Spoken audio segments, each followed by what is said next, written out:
1, 2, 3. Hi, guys. I hope you're all doing well. I know that today is Sunday. It is Father's Day. Happy Father's Day to all the fathers or to all the kids that have fathers and people that have father figures in their lives. Happy Father's Day to everybody out there, to all the dads. Yes, here we go. All right, so the Phillies taking on the Oakland Athletics as they are going to be ending this 3-game series. What is going on? How many people we have on here? Let's see who's in here.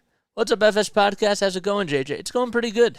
I mean, I've had a pretty good Father's Day so far with my dad. And, it's been going really well. I hope you're all doing really well. Yeah, we'll get to more about me in a little bit. But I hope that you're all doing well. Yes, so the Phillies are taking on the Oakland Athletics for their final game of this series. The A's are 19-54, and the Phillies are now 37-34. So hopefully the Phillies can try to bounce, try to get the victory and try to just complete the sweep. Yesterday wasn't really a whole bunch of offense. The Phillies ended up going 12 innings, and they ended up winning the game, thankfully, by a score of 3-2 against Oakland. But today, hopefully it'll be a little bit different. And also, Zack Wheeler is on the mound, and it would be really nice to see him try to go 7 or 8 innings or so, just so that the bullpen can get a little bit of rest. So, yeah. Am I a father myself? FS Podcast wants to know. I am not a father myself. No. Larry, thank you. I appreciate that. I had a lot of fun. It was, I almost lost my voice at one point, but that was really cool. Phillies today, though, we'll take a look at the starting lineup really quickly. We'll get to that right now. I really appreciate that, though, Larry. Happy Father's Day to you, man. Kyle Schwarber leading things off for the Phils. He's the DH. Trey Turner is over at shortstop. He's batting second. The first baseman will be Alec Bohm. And JT Realmuto is over behind the plate. Bryson Stott batting fifth. He's playing second base. The right fielder will once again be Josh Harrison. Edmundo Sosa is over at third. Brandon Marsh playing in center field. And Christian Pache is out in left field. So it kind of works out in a sense because they want to give Bryce Harper a day off. So they decided, you know what, we'll just put Schwarber still in the leadoff spot, but we'll have him hit today. He just won't play out in left field, and let's give Christian Pache a little bit of a chance. So hopefully the Phillies can try to string together some runs and get enough to try to beat the Oakland Athletics as, well, they're going to be facing Hogan Harris, okay? And Hogan Harris, who's on the mound for Oakland, has a 4.84 ERA, also 14 strikeouts, and a 1.07 whip in 22.1 innings pitched. In his last outing, he went against the Tampa Bay Rays and did a pretty good job. Went 7 innings, only allowed 1 earned run, 4 hits, and had 2 strikeouts. And they were able to beat Tampa Bay by a score of 2-1. That was on Tuesday. And then the outing before that, he faced the Pittsburgh Pirates, who are also playing really good baseball, too. He went 5 innings. He allowed 3 earned runs. He had 2 Ks and only allowed 1 home run. So he's not really much of a strikeout type of a dominant pitcher, but the ground ball seems to be really effective, and he can put hitters off balance, and that's going to be something that the Phillies are going to have to look out for. So Larry says, former Mets broadcaster Ralph Kiner, it's Father's Day, so to all the fathers, happy birthday. Yes. Yes. Shout out to Ralph, man. Shout out to Ralph. Yes. So, well, there was one other thing I wanted to say. I kind of lost a little bit of track of what I wanted to talk about, and I apologize about that. We got 8 people on here. Yes. So once again, it's Schwarber at the DH. Turner is over at shortstop, batting second. Bohm is the first baseman. JT behind the plate. Stott at second. Harrison in right field. Sosa at third. And Marsh in center. And Pache in left field. Take a look at the crew chief umpiring for today. We got Trip Gibson behind the plate. Mark Carlson is the first base umpire. Brendan Miller will be the second base umpire, and Jordan Baker, who was the first base umpire a couple of games ago, is now the third base umpire. So, the main thing for the Phillies today, when it comes to the bats, they just have to try to find ways to be more patient at the plate. The one thing that really bugged them yesterday was that they were swinging their first pitches, and they were not showing a whole lot of plate discipline. So if they could try to be a little bit more patient at the plate today, I think that could certainly help out in their favor. And just keep drilling the ball, So that's what you got to do. Oh, boy. All right, let's take a quick sip of water before we dive into this puppy.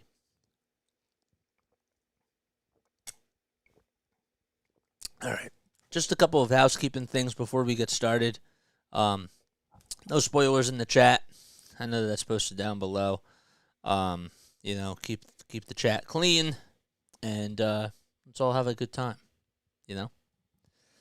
Here's Kyle Schwarber leading things off as Hogan Harris, I should say, throws the first pitch inside.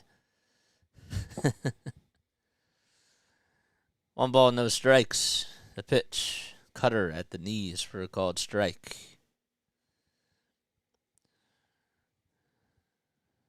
1-1 to Schwarber, who's wearing his sunglasses. The pitch, a curveball that's outside and low, and taken all the way in the dirt. Kyle is hitting 178 and has 19 homers and 39 runs batted in, and he golfs this one out to left center field. That's going back to the track, to the wall. It's a home run. Another leadoff home run by Kyle Schwarber. The Phillies lead it 1-0. Home run number 20 for Kyle Schwarber. And it was a Schwarbomb hit out to left center field. It hit the State Farm sign, and the Phillies are up 1-0. And the bell is ringing.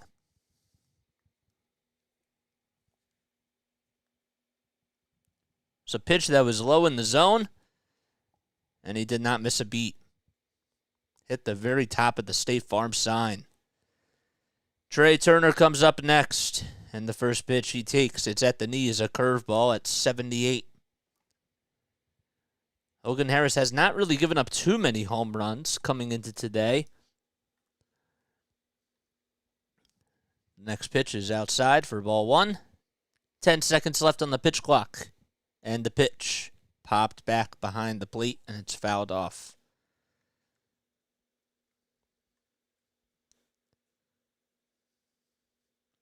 That's the second home run that he has allowed in the month of June, though. The 1-2 pitch, swing and a miss. And Trey Turner strikes out on a 95-mile-per-hour fastball. So Turner is retired, and there's one away. All right, so let's refresh the page. All right, cool. And here's Alec Bohm. Pitch number 1 down low. Just like that, man. Bohm is 3 for 10 in the series with a homer, 3 RBI. The 1-0 pitch, swing and a miss. As far as the Oakland A's defensive lineup, Shea Langeliers is behind the plate. On the mound is Hogan Harris. The 1-1. Ground ball hit back towards the pitcher. Harris fields it on the hop, throws over to first, and Bohm is retired. So Bohm gets out, and there's 2 away. Over at first, we got Ryan Noda. Second baseman is Tony Kemp. Playing over at third is Jace Peterson, and the shortstop is Tyler Wade. JT Realmuto comes up. Pitch number 1, way up high. In left field, Seth Brown is playing over there. Ramon Laureano's back in the lineup, and he's playing out in right. The pitch inside for ball 2. J.J. Bleday is playing out in center field. He got the last out in last night's game. 2 balls, no strikes. The pitch. A changeup taken at the knees for a called strike. Nobody on 2 outs in the top of the first inning. Phillies are up 1-0 thanks to a solo homer by Kyle Schwarber. The next pitch is down low.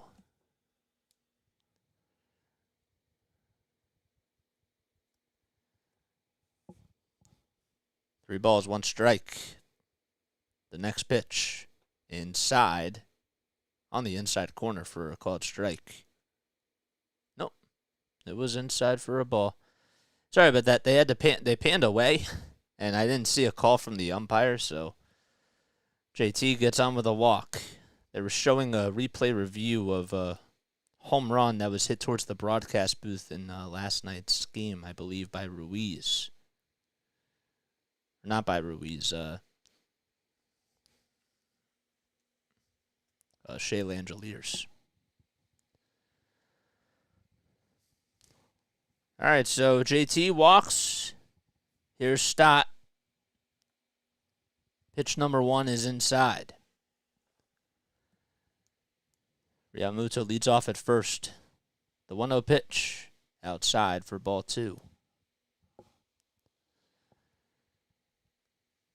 This is a beautiful Sunday afternoon out in Oakland, California. It is now 68 degrees Fahrenheit there. 2 balls, no strikes. The windup and the pitch outside on the outside corner for a called strike.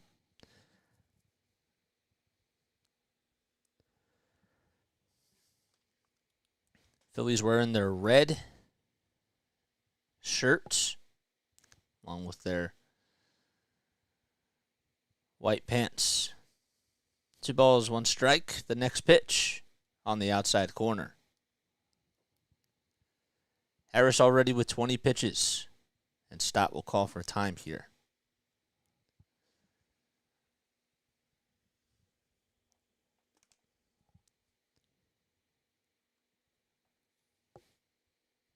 Ten seconds left on the pitch clock. 2 balls, 2 strikes. The next pitch, just a little bit outside for ball 3.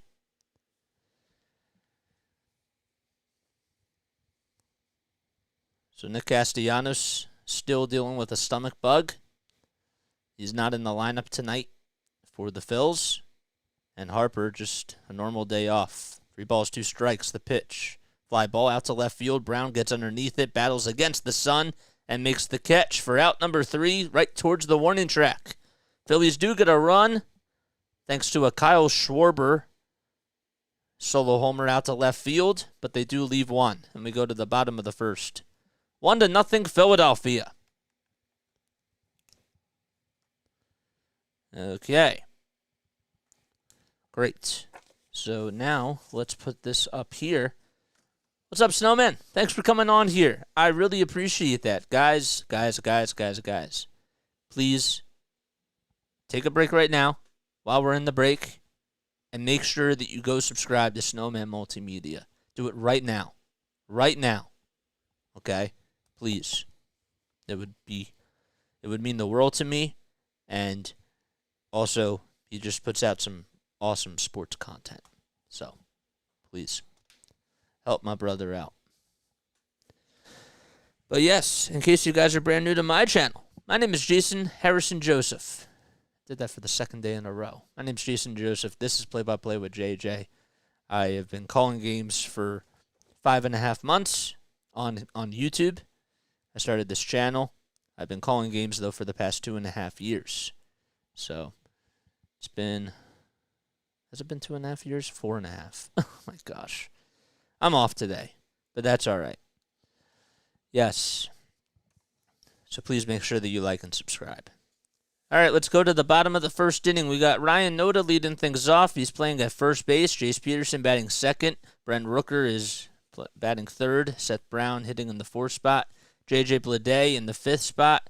Right behind him is Ramon Laureano. Tony Kemp is Batting 7th, Shea Langeliers will be batting right behind him, and Tyler Wade is batting 9th. So Noda is over at first base. Peterson is at 3rd.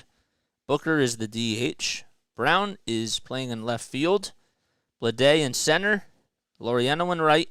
Kemp at 2nd. Langeliers at catcher. And the shortstop is Tyler Wade. Zack Wheeler is on the mound for the Phillies today.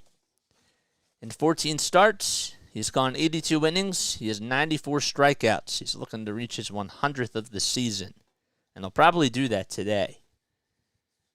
The ERA has gone down a lot. He's been very, very solid over his last 5 starts.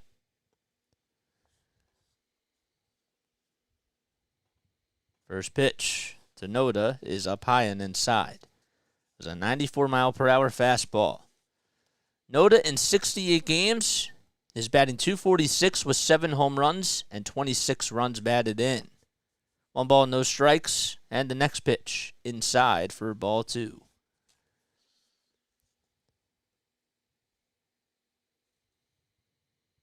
Two and 0, and the pitch fouled back. In his last start, Zack Wheeler went 6 innings, only gave up 4 hits, 1 earned run, and 1 walk, and he struck out 7 batters. That was against the Diamondbacks on Tuesday. 2 balls, 1 strike, the windup and the delivery on the inside. Ooh, it was just a little bit inside. It looked like it was on the inside corner according to StatCast, but Tripp Gibson calls it a ball. 3 balls, 1 strike, and the 3-1. Line drive hit over to first base, and it's caught by Bohm. Not an easy play. And Noda lines out over to first.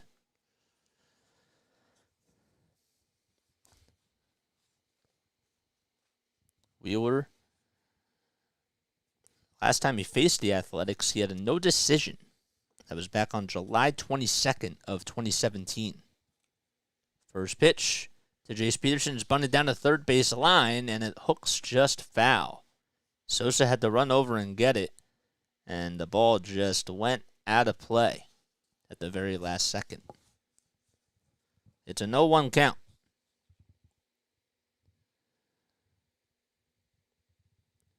So Wheeler got the no decision his last time out when he faced the Athletics. That was on July 22nd of 2017.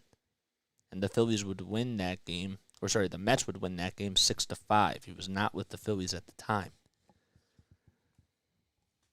No balls, 1 strike. And the pitch inside for ball 1. 1 ball, 1 strike. And the next pitch, taken all the way for called strike 2. It was a 94-mile-per-hour fastball. Wheeler winds up as the 1-2 pitch is down low for ball 2. Time he went with a slider.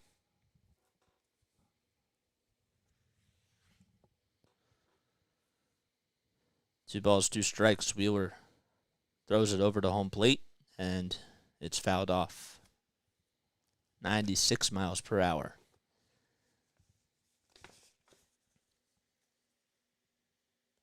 Peterson is the third baseman in this afternoon's ball game. The next pitch, it's sliced out into left field, but on the run is Pache, and he gets underneath it to catch it for out number 2. 2 up, 2 down in the bottom of the first inning.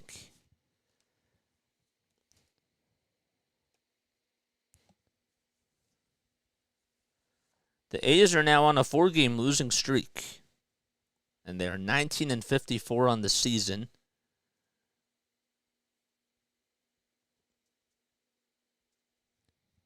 As Brent Rooker is due up, and he looks at the first fastball. It's taken inside and high for ball 1.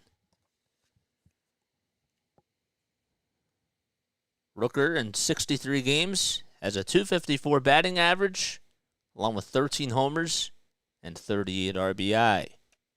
1 ball, no strikes. The pitch, ground ball into left field for a base hit. It got past the glove of Sosa and Turner as it went underneath their gloves.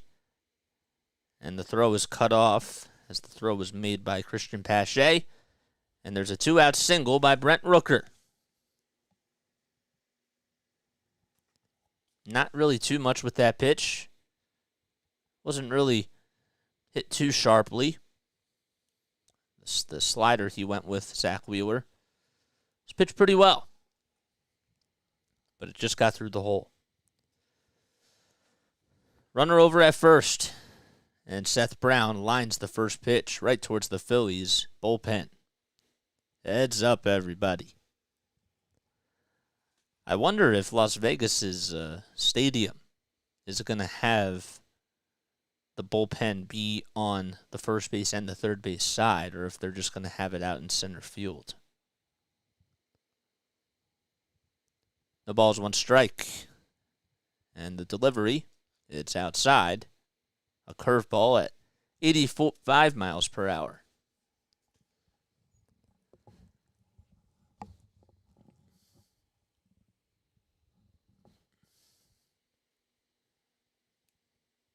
The 1-1 inside for ball 2. 95 miles per hour by Zack Wheeler.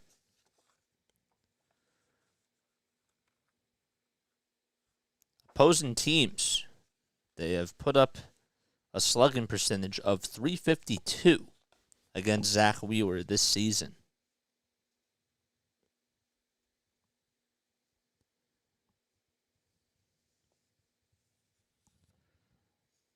Two and one.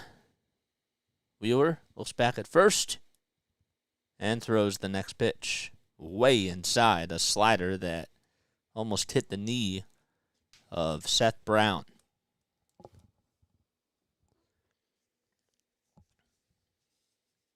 J.J. Bleday waits on deck. He's a .206 average along with 4 homers. 3 balls, 1 strike. The pitch, fly ball drilled deep to right center field. And Marsh gets underneath it, takes a couple of steps to the warning track with the sunglasses on, and makes the catch. And that's going to do it. No runs, 1 man left. And we go to the top of the 2nd inning. Phillies lead it 1-0. All right, I'm going to take a very quick step off. I need to stretch. All right, but I'll be right back in just a few moments.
Alrighty, guys, here we go. We're back on here. You know, I realized that Snowman was right.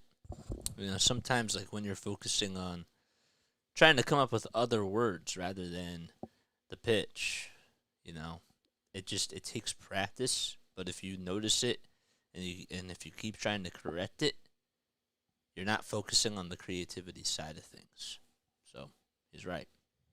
And I realized that I have to just stop doing it. And eventually it's going to come, you know. But it's practicing the delivery. And it's not so easy, especially when you're doing, you know, all the prep work for this. So it's not so easy, but it comes with time. We go to the top of the 2nd inning. Phillies lead it 1-0. I'm Jason Joseph. This is Play-by-Play with JJ. Also had to take the hat off. Harrison swings and misses at the 2nd pitch. It was a high fastball. No balls, 2 strikes to Josh Harrison.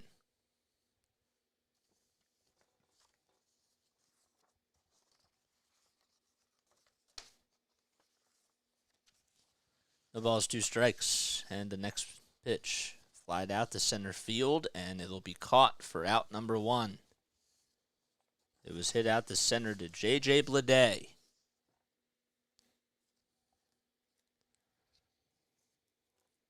And there's 1 away.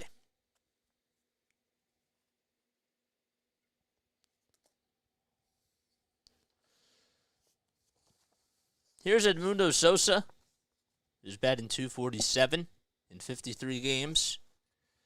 And he grounds that one foul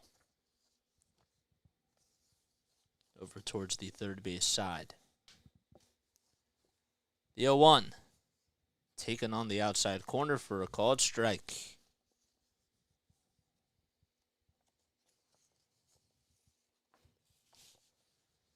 No balls, 2 strikes to Sosa. The kick and the pitch, swing and a miss. And he chases after the changeup at 75 miles per hour, and there's 2 gone. Good pitch thrown by Harris. He didn't want to go with a fastball, and Sosa just could not catch up to it. 2 away. Marsh steps up to the plate, and he takes that one up high.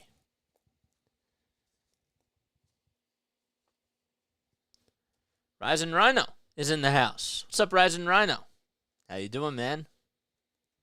The curveball is thrown at 75 miles per hour, and Marsh takes it for a called strike. Marsh's batting average is down to .257, but he lifts this one out to left field. That's carrying, and it's going back to the warning track, and making the catch is Seth Brown. Right at the wall. He almost misjudged it, and the ball was carrying at the very last second. And it's a 1-2-3 inning for Oakland. Now we go to the bottom of the second inning. Phillies lead it 1-0. All right. Rising Rhino, what is up? What is up, Rising Rhino? Shout out to Rising Rhino. Please make sure that you go subscribe to his content.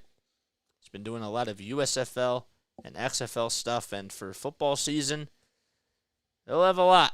Trust me. So, he's here, the man, the myth, the legend, Rising Rhino. It's true. It's totally true. I agree with that statement. Ugh. Too late. That's funny. All right, we got 24 people on here. Wow, that's really nice, guys. If you guys are new to my channel, make sure that you like and make sure you subscribe. I see that we just got 1 subscriber. I appreciate that so much. Our goal is to get to 550 by the end of this cast. Please make sure that you shout yourself out and give yourself a little bit of some kudos down below in the chat, because I don't always get the notifications unless I got this one. Nope, I did not. I did not do that.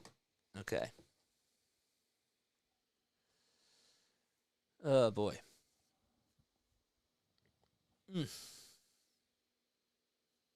20 likes already.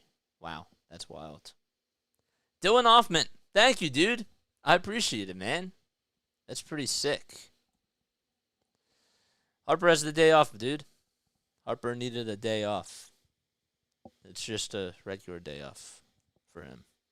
I really think it was more just about Kyle Schwarber getting the day off in the field and having him be the DH so that they could give Harper a little bit of rest. You know what I'm saying? I think it was more just about that. They didn't want to sit Kyle Schwarber, so they thought that maybe it would be the best to do that. Phillies lead it 1-0. As Kyle Schwarber homered in the top of the first inning to lead off the ball game. Wheeler goes back out there for his second inning of work, and he will face 5, 6, and 7. First pitch by Wheeler, inside for ball 1.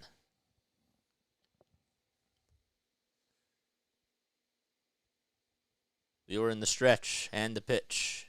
Outside, a curveball at 81 miles per hour. It just could not reach the knees. 1-1 to Seth Brown, and the next pitch is up high and outside for ball 2.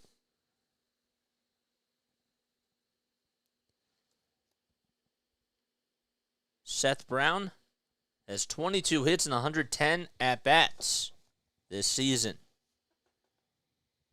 The 2-1 is fouled off.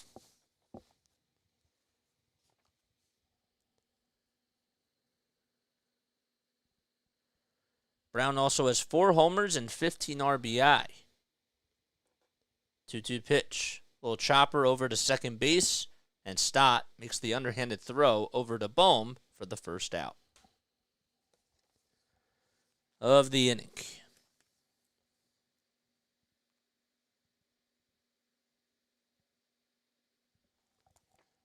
And here's Ramon Laureano, who started in yesterday's game, but then got ejected in the second inning. Wheeler gets the signs from JT. Kicks, fires. Swing and a miss. It was a 95-mile-per-hour high heater.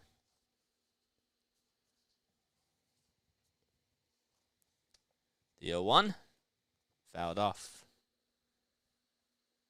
So Laureano has 5 homers, 17 RBI, and 72 total bases with his .220 batting average. The 0-2 outside and low for ball 1. So Esteury Ruiz has the day off. He leads the team in hits. Also leads the team in stolen bases with 36 on the season. 1-2 strikes and the pitch. A sweeper that was outside. Laureano's playing out in right field. He's been with the Oakland A's for a little bit of time.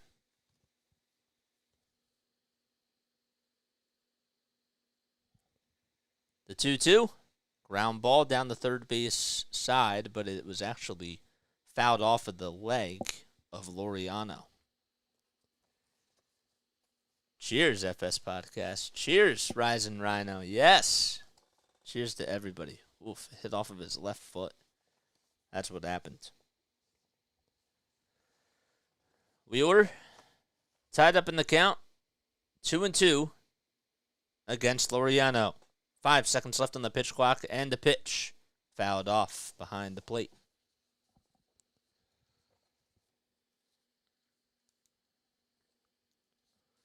Laureano is 28 years old from Santo Domingo, Florida.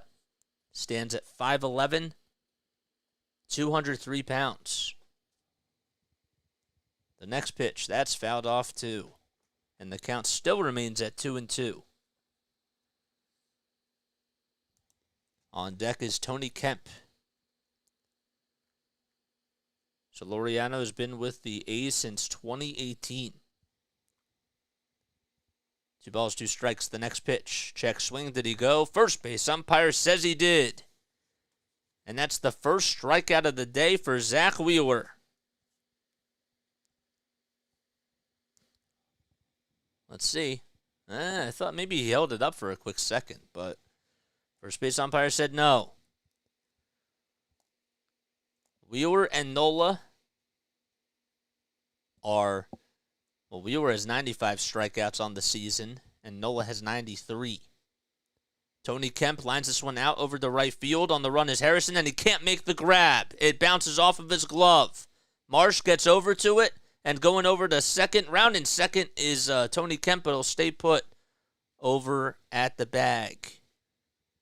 Thought about going over to third, and to be honest with you, it probably won't be ruled as an error by Josh Harrison, but he couldn't judge it properly as the ball was going back towards the warning track, and it'll most likely be ruled as a double. So it wasn't really an easy play. But he did dive and flip over. So I think it will be ruled as a double as of now. The next pitch to... First pitch to Langeliers. Ground ball over to third. And the throw over to first is in time. And that's going to do it. So no runs, 1 man left. And now We go to the top of the third. Phillies are up 1-0. Okay. Top of the third we go. All right, let me take one more quick step off really quickly, and I'll be right back in just a few moments. Please, guys, make sure that you go subscribe to Ryzen Rhino. He did a really great job yesterday on his stream for a really long time. He was on for quite some time. All right, but I'll be right back in just a few moments.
All right, cool.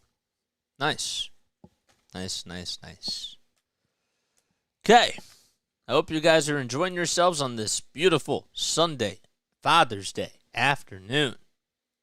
My name is Jason Joseph. This is Play by Play with JJ.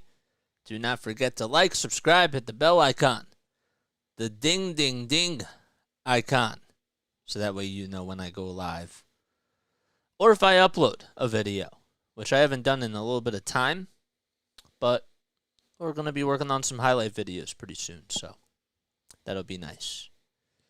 Christian Pache leads things off as we go to the top of the third inning, and he takes the first pitch inside. It was a curveball. Christian batting .310 with 1 homer and 4 RBI. The 1-0, swing and a miss. Harris at the belt, and the pitch, grounded foul. Pache played with the Oakland Athletics and was let go by the A's earlier, right before opening day. Pache does call for time as he steps out of the batter's box. He was a high prospect for the Atlanta Braves. The 1-2, swing and a miss. And Pache strikes out on a 93-mile-per-hour fastball. Strikeout number 3 for Hogan Harris.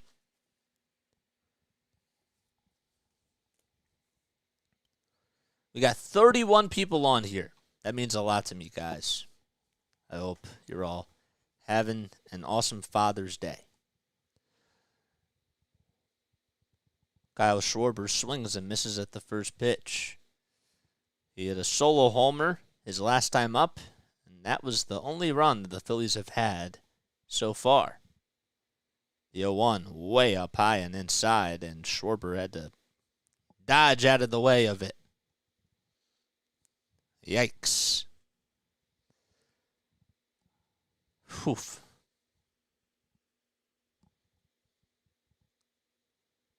Man. Don't want a 95-mile-per-hour fastball coming at you like that. 1 out in the top of the third. Harris kicks, fires. And it's taken all the way for a called strike at the knees. That makes the count 1-2. Harris with 38 pitches. The next pitch, just a hair up high. And the count is 2-2.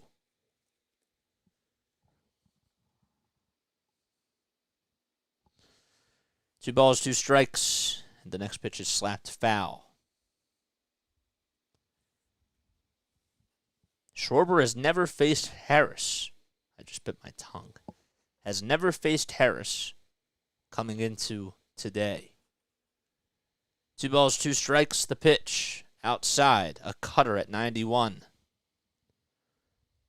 And the count is full. Schwarber, who now has 20 homers, is now top 4 in home runs in the National League. The 3-2 pitch, line drive into center field. It drops in for a hit. And Schwarber gets on with a one-out single in the top of the 3rd inning. It is June, baby. That's what he does.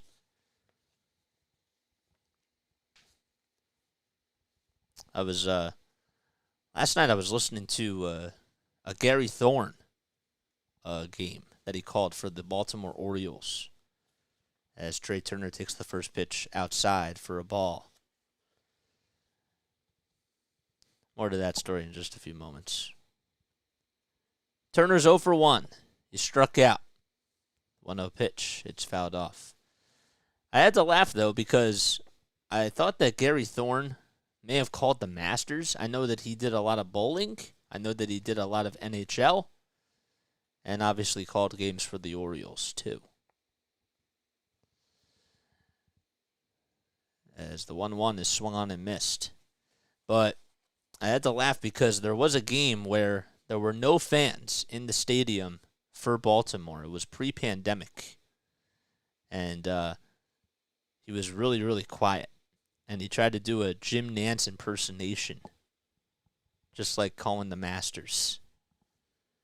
1 ball, 2 strikes. And the pitch. A curveball taken at the knees for a called strike. And that's the 4th strikeout by Harris. Harris doesn't really strike out a lot of batters, but he already has 4. And it's the 2nd time today that Trey Turner has gone down on strikes.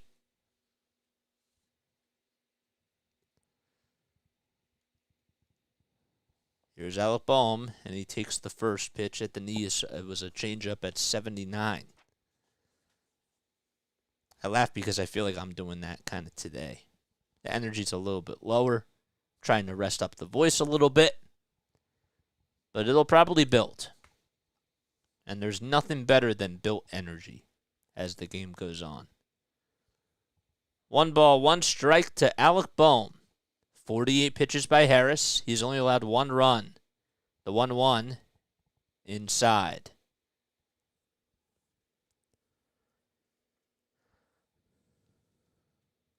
Boehm hit a 2-run homer in the first game of the series.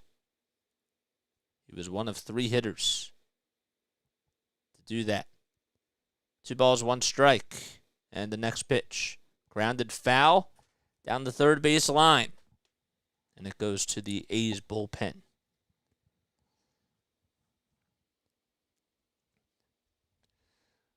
Well, we got some afternoon baseball on Father's Day. Lots of scores going on right now. 2 balls, 2 strikes, 2 outs in the top of the 3rd. Phillies lead it 1-0. And the 2-2 is fouled off. Boehm does stay alive. He's wearing his red batting gloves. Phillies have their red jersey chops, along with the red letters. White letters on the back and white numbers on the back, but red letters on the front. 2 balls, 2 strikes. And the pitch is lined foul down the right field line. Phillies also wearing their dark white pants.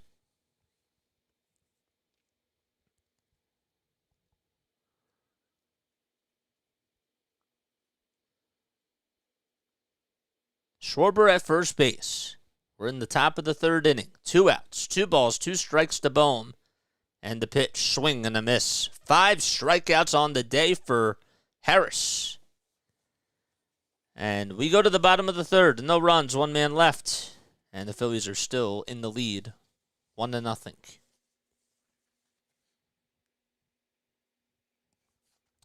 Ready. Cool. All right, guys. Well, it's the bottom of the 3rd inning. And you know what that means now. We got to do our fact of the day. First of all, today is Father's Day. Okay, it is June 18th. So we got to wish 5 people a happy birthday. One is Antonio Gates. Happy birthday to Antonio Gates. Happy birthday to Lou Brock. All right, Lou Brock, 84. 84 years old. Bruce Smith. Happy birthday to Bruce Smith, born in 1963 on this day. George Mikan, born in 1924. Happy birthday to him. And Martin St. Louis, whose birth date is June 18th of 1975. Happy birthday to every one of those guys. All right, and now time for today's fact. So Paul Coffey, I think that Larry's going to like this one because he's a big hockey fan. Paul Coffey, a Hall of Fame defenseman in the NHL from 1980 all the way to 2001, once said, "Nobody's a natural." Quote, "You work hard to get good and then work to get better. It's hard to stay on top." End quote. And that is your fact of the day. Top or bottom of the third we go. My gosh, I'm really out of sorts today. But that's all right.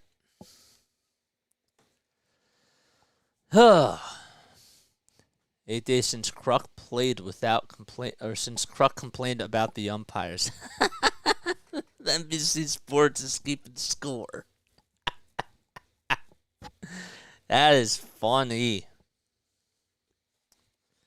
Wow. Phillies up 1-0.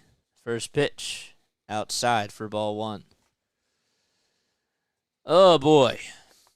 So Tyler Wade due up. It's 9-1-2 for Oakland. The 1-0. Check swing. He went around, and it's a 1-1 count. Ryzen Rhino asks, what games am I streaming this week? All Phillies. Right now, during this part of the summer, throughout all summer really, it's just Phillies, Phillies, Phillies. 1 ball, 1 strike, and the next pitch, it's bunted over towards the second base bag, and it's going to be an infield single as Stott is just going to eat that one up. A bunt single, I should say. By Tyler Wade. That's the second hit of the day for Oakland. All Phillies all week until football season starts. Then we do Patriots. And then into November, we'll have football. Hopefully we have World Series baseball. And then if that's the case, we won't start the NBA and the NHL until after that's done. If they go to the World Series, which hopefully they do. That'd be really cool. 1 ball, no strikes. Phillies, Flyers, Sixers, and Patriots. Had to think about that for a second. A runner at first. Ryan Noda is due up. It's 1 ball, 1 strike to him.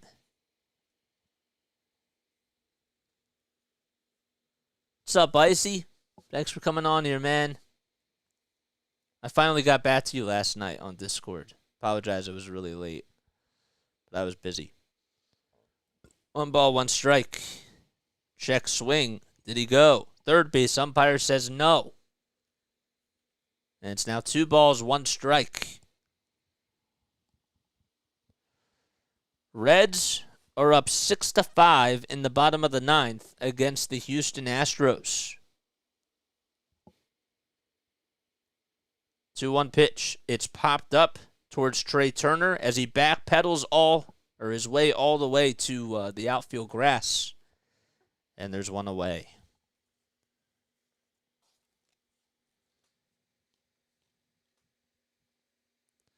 Popped up towards shortstop. I have a question too, but I'll use your question for tomorrow.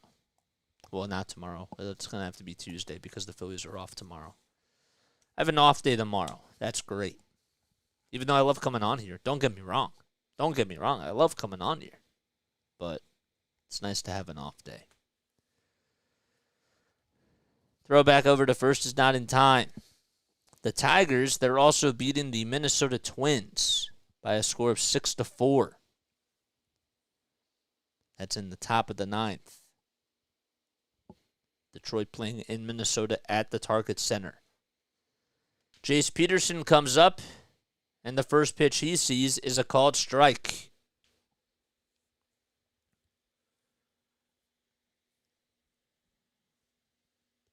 Morgan F. says, where are all the fathers at? Shout out to y'all. Yeah, shout out to all the fathers and that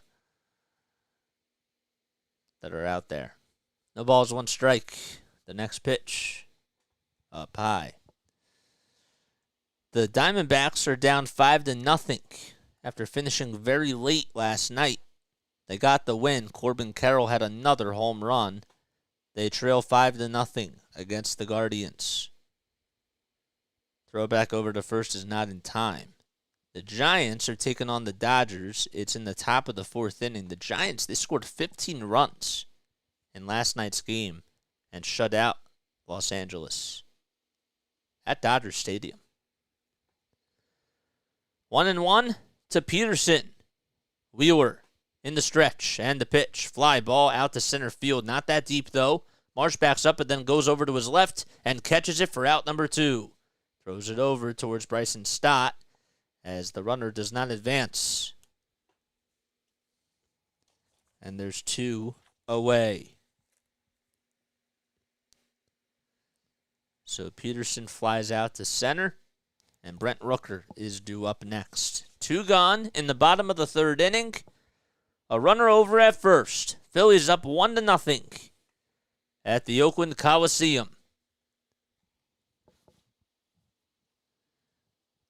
Mariners have a 2-0 lead against the White Sox, as that's going to the top of the fourth. First pitch to Rooker is taken at the knees for a called strike. Now about the Texas Rangers up 8-7 in Arlington against the Blue Jays. No balls, 1 strike. The pitch, a sweeper that was swung on and missed. No balls, 2 strikes to Brent Rooker, who's 1 for 1 today.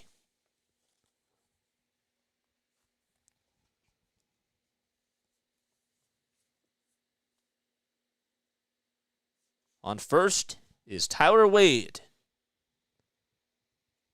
Wheeler with the 0-2. Here it is. Lay it off.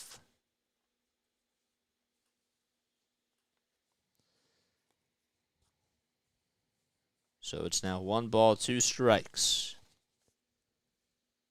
Rooker is now 28 years old. He's been in the majors for a little bit of time. 1-2 pitch. Fly ball out to left field. It really popped up. Pache calls off Marsh, comes running in out to left center field and catches it for the third and final out of the inning. No runs. A runner left over at first base.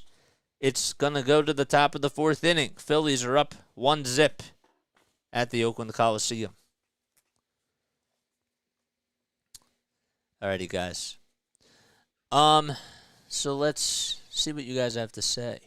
We got 34 people on here. First of all, I want to thank all 34 of you for being on here and, celebrating Father's Day with me on here. It means a lot. It really does.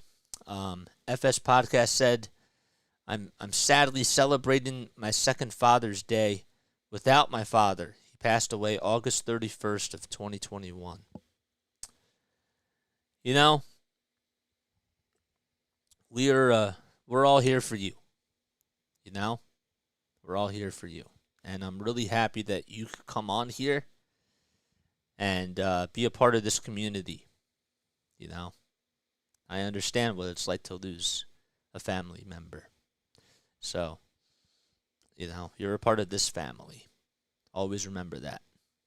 So, but yeah, words cannot explain that. So, Icy Buckets. Yeah, he says sorry to hear. Yeah, I'm sorry too.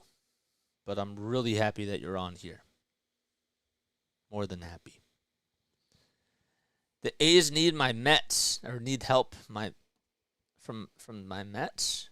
How do the A's need help from the Mets? It's a little confusing.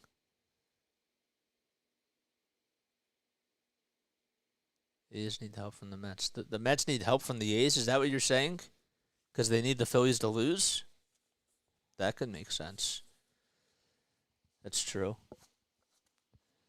The Diamondbacks just scored a run in the bottom of the second inning, and the Giants just took a 2-0 lead against the Dodgers. Here's JT, and he takes the first pitch up high.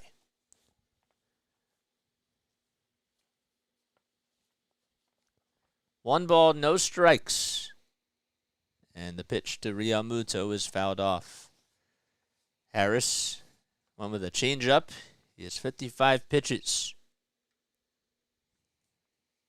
JT did walk in the first inning. He has a .261 average along with 8 homers and 28 RBI. The 1-1 fouled back towards the net behind the plate.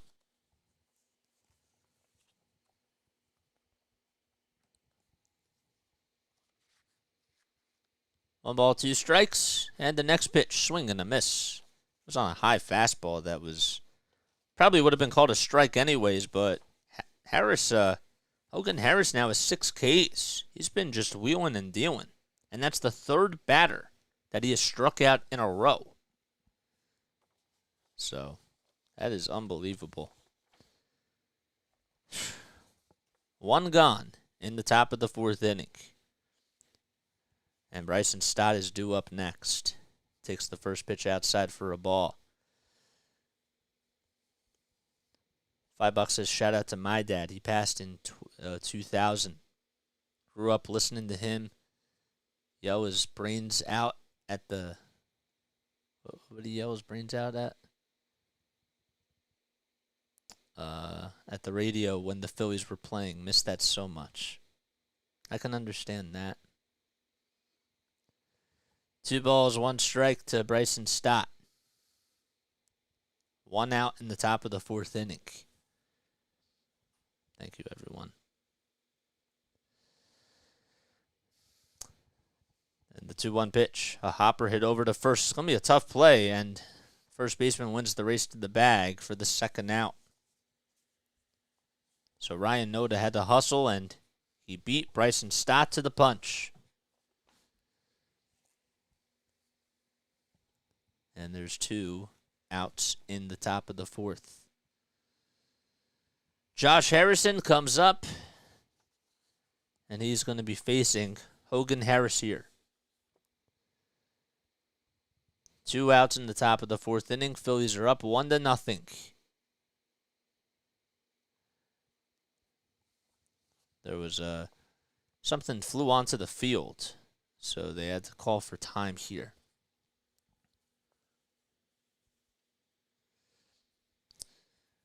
Harrison lined out in the 2nd inning. And the first pitch he takes is inside and low, a curveball at 75 miles per hour.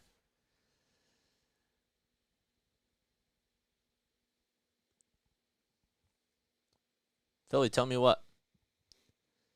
1 ball, no strikes. The pitch fouled back.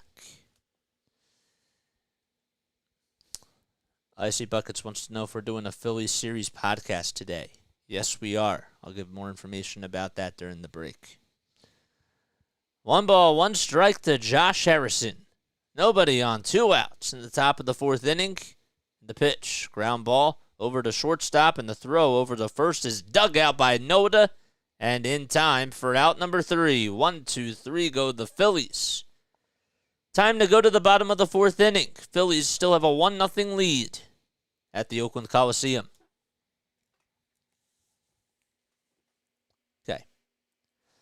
All right. In case you guys are new to my channel, first of all, make sure that you like, make sure you subscribe, hit the bell icon so that way you know when I upload. We got 542 subscribers. And how many people we have on here? We got 37 people on here, man. That is awesome. I love you all so much. And I can't thank you enough for being on here on this Father's Day. You know, please make sure that you spend time with your loved ones after the game is done or even during the game. You know, it would really mean a lot to me because, you know, we're a family and we welcome other families. You know, we extend our arms out to everybody that has played a big part of our lives. So, you know, that would be really awesome.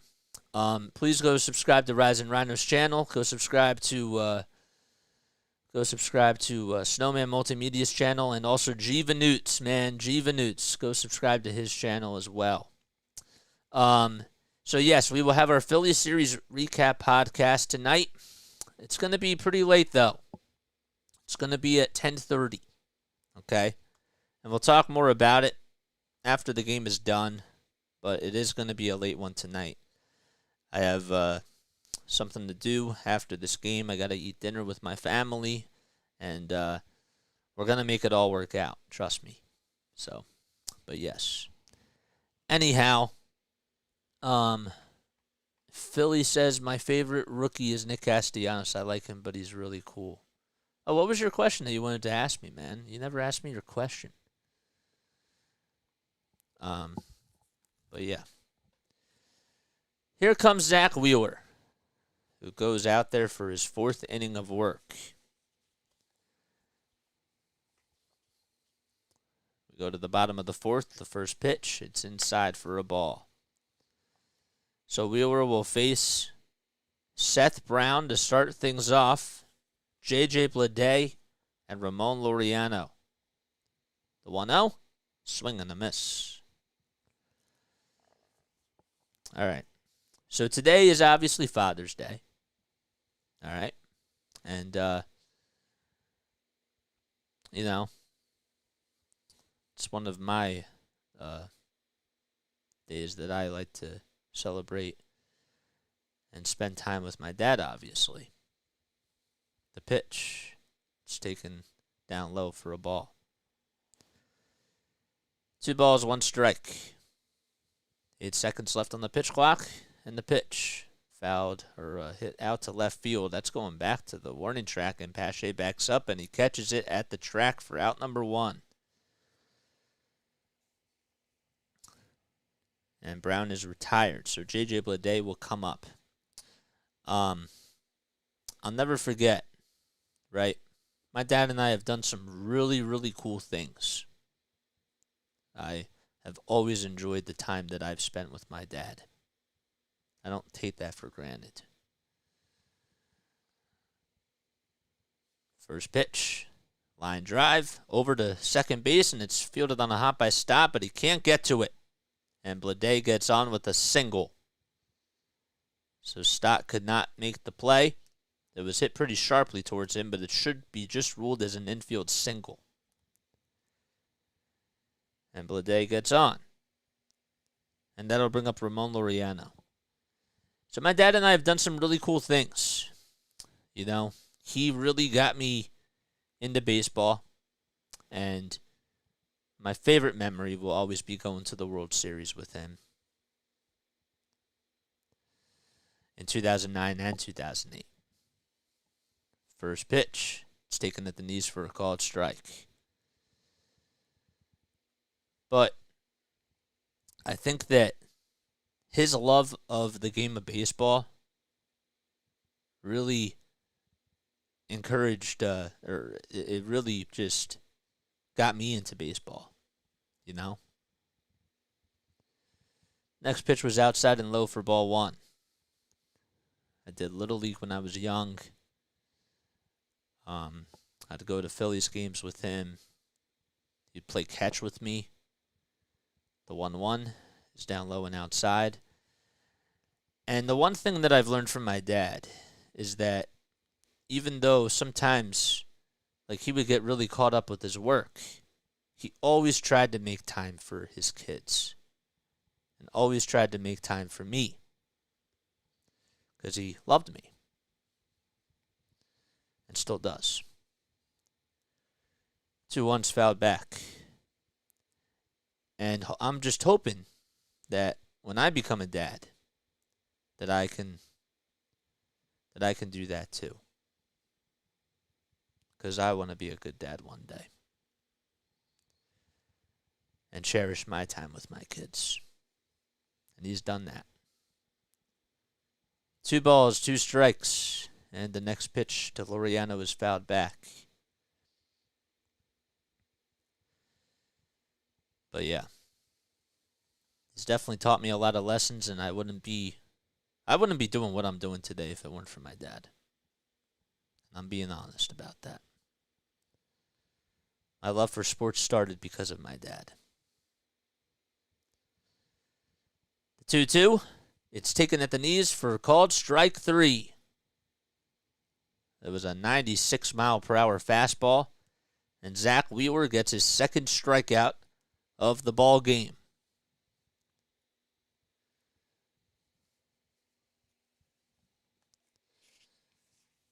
That was a really nice pitch. And there's 2 away. Here comes Tony Kemp to the plate. And the first pitch he sees is on the inside corner for a called strike. My dad and I went to Cooperstown together.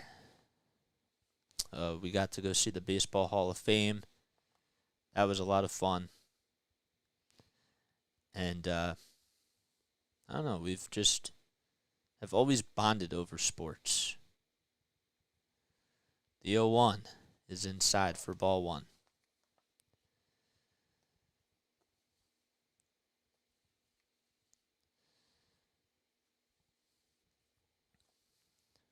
Mark Carlson is the first base umpire. Just taking a look at Zack Wheeler for a quick second. The 1-1 pitch down low, and the throw over the second base is not in time by JT. As there's a stolen base by J.J. Bleday.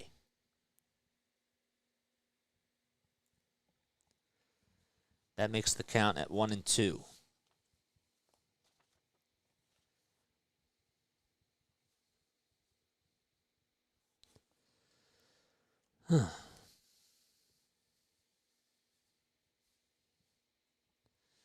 Two outs in the bottom of the 4th inning. A runner at second base and the 1-2 inside for ball 2.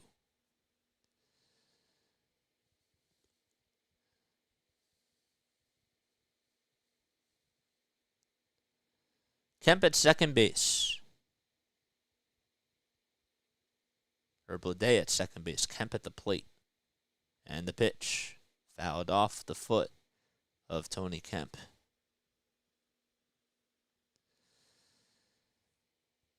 But, yeah. I love you, Dad. And I hope you have a great Father's Day. 2 balls, 2 strikes. Wheeler kicks, fires the next pitch. Up high for ball 3.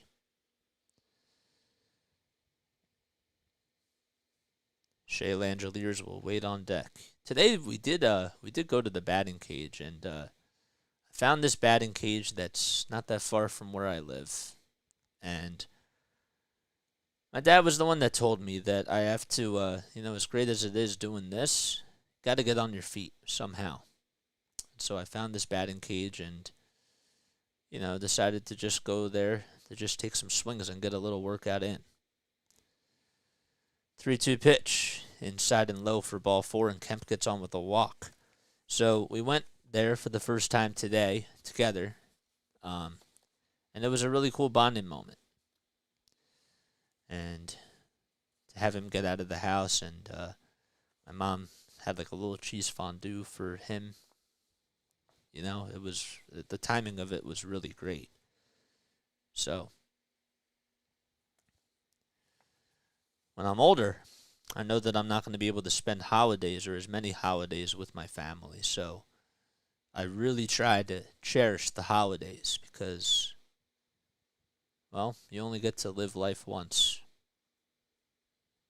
And you got to cherish every moment that you have. Shea Langeliers comes up. 1 ball, no strikes. The pitch, swing and a miss.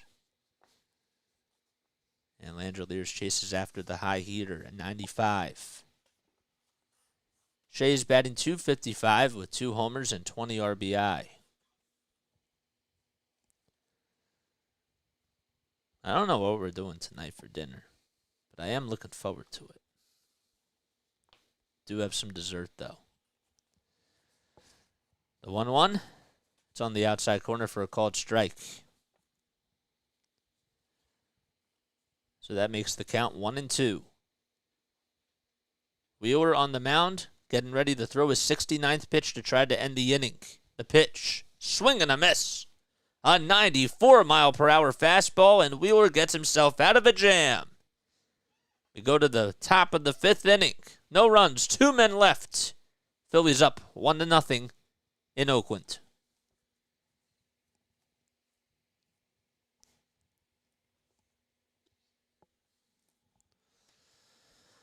Oh, boy. So, yes, so if you guys are new to my channel, don't forget to like, don't forget to subscribe, hit the bell icon so that way you know when I upload. We got 29 awesome people on here, which is great. And it's really nice. Phillies are up 1-0. And hopefully they can try to get the W today and complete the sweep in Oakland, which would be the only time that would happen. So, don't forget to like, don't forget to subscribe, hit the bell icon so that way you know when I upload or whenever I go live. Hopefully you're all having yourselves a great day. Let me know down below in the comments section what your favorite Father's Day memory is and why. Or if you don't have any, what are you doing for Father's Day? What's something nice that you're doing for today or that you've already done? Comment down below. I'd love to hear your stories because you guys are a part of the story too, you know? So, it's really nice. Icy Bucket says he's going to take a quick break, and he'll be back. That sounds great, my guy. Thanks for coming on here. Rising Rhino gets it. Work, work, work. Stream, stream, stream. Yep. The job never ends. And how much you put into something is how much you're going to get out of it. So, I can understand that. But I admire my dad for that.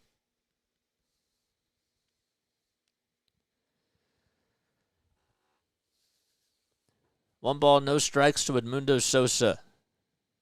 And the pitch, foul ball. Back behind the net.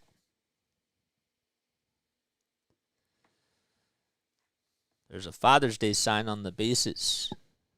It's on the side of each base. 1 ball, 1 strike. The pitch, foul ball.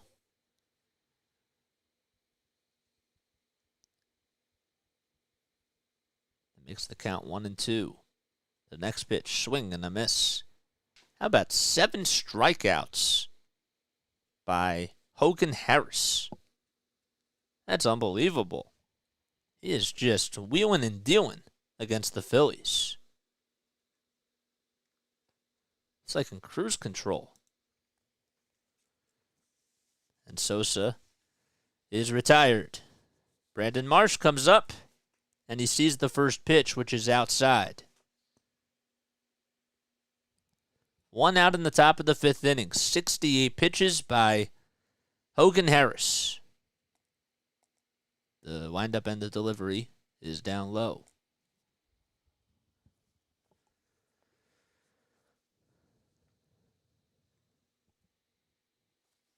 The 2-0 on the outside corner, a 4-seamer at 92 miles per hour at the knees. Brandon Marsh flew out in the 2nd inning and is 0 for 1 today. 2-1 pitch, fly ball, that time to left field again. On the run is Rooker, and he makes the catch. And there's 2 away. Pretty quiet game so far. Not a whole lot of offense. But the Phillies are trying to get the W today and complete the sweep and go 38-34 on the season. Christian Pache is due up. And he takes the pitch high for ball 1. The 1-0. Swing and a miss. Pache made a really good play last night. He tagged up from second base. The ball wasn't hit that deep. And he advanced over to third base on the fly out to center field and would then score the next run.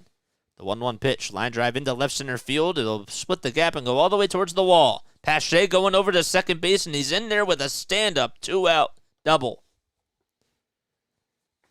And Christian Pache gets on with an extra base hit. There's a meatball thrown over towards the heart of the plate, and it went out towards Ricky Henderson Alley in left center field. So Pache doubles. Here's Kyle Schwarber, who is 2 for 2 today.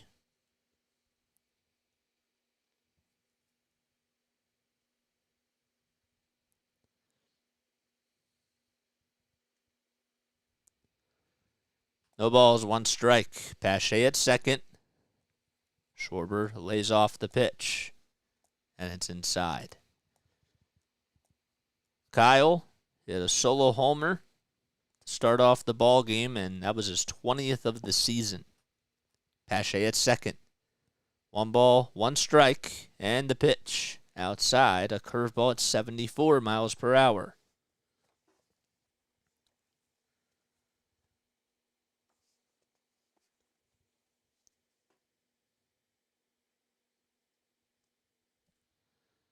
Two-one pitch at the knees for a called strike.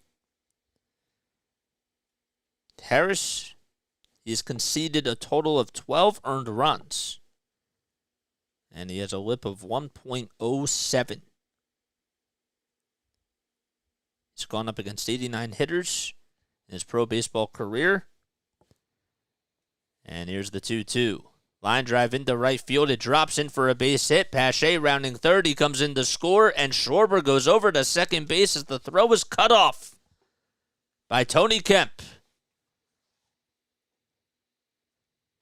Gets on with an RBI single. And the Phillies are up 2-0 in the top of the 5th inning. Stayed put over at first base, and he just poked it out to right field. Didn't even have a full swing or anything. That's one way to do it. And the first pitch to Turner is taken all the way for a called strike. Schwarber had an RBI single and is now driven in 2 runs today. Turner will pop this one up towards the first base side in foul territory. Noda gets underneath it and catches it for out number 3. The Phillies do get another run thanks to a RBI single by Kyle Schwarber. And it's time to go to the bottom of the 5th as the Phillies are up 2-0. All right, I'm going to take a quick step off. I'll be right back, guys.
Okay, here we go. We go to the bottom of the 5th inning. Hello, guys. My name is Jason Joseph. This is Play-by-Play with JJ. Don't forget to like. Don't forget to subscribe. I give you this content for free. What are you guys doing with your lives? Make sure that you like and subscribe to my channel, so that way you know when I have some cool content. 1 ball, 1 strike. The pitch by Wheeler is swung on and missed. So Tyler Wade is up. He's 1 for 1 today. He's singled in the 3rd. His batting average is at 125. 1-2 pitch. Ground ball over towards the right side. And Stott fields it cleanly. Throws over to first. Not too far. And there's 1 away. Okay. So it's Wade, Noda, and Peterson that are supposed to be due up for Oakland.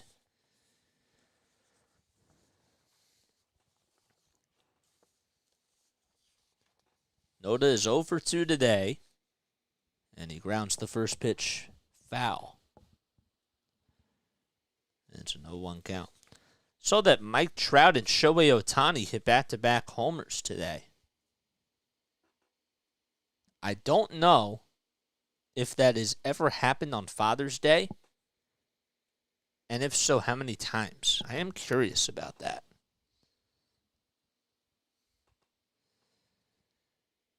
The 1-0 pitch. It's taken all the way for a called strike.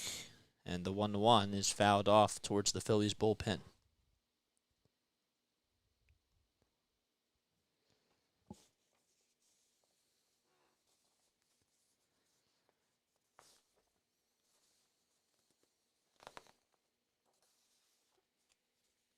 There we go.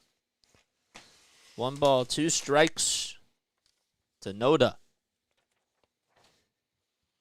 And the pitch outside for ball 2.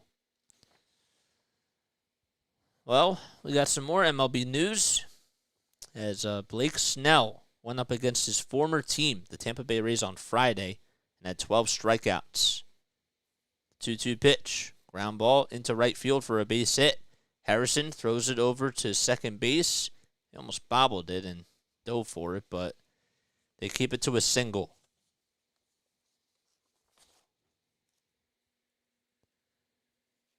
So Noda gets on with a single with 1 out. Jace Peterson now comes up. So Snell struck out 12 batters in 6 innings against his former team, the Tampa Bay Rays. He's lowered his ERA to .6 over his last 5 games. First pitch fouled off. But according to ESPN Stats and Info, Blake Snell struck out all 9 starters for the 2nd straight game, his 2nd straight start, and he became the 4th pitcher to do so since 1961. The pitch outside for a ball. Pedro Martinez did it twice in 1999 and 2000. Jacob deGrom did it in 2021. And the other person to do it was Randy Johnson. He did it in 1992 and 1999. The 1-0, or the 1-2, foul back.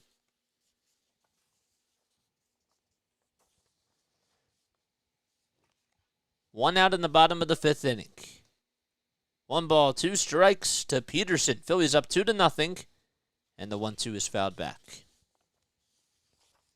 Peterson does stay alive. Wheeler has 82 pitches, and Jose Alvarado already is starting to stretch in the bullpen.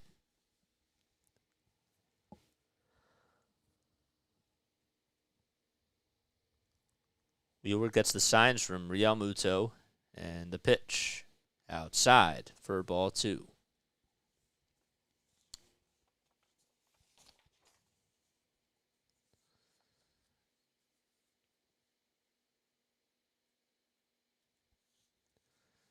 So it's 2-2 to Jace Peterson. He's representing the tying run in the bottom of the 5th inning. Noda at first. And the pitch.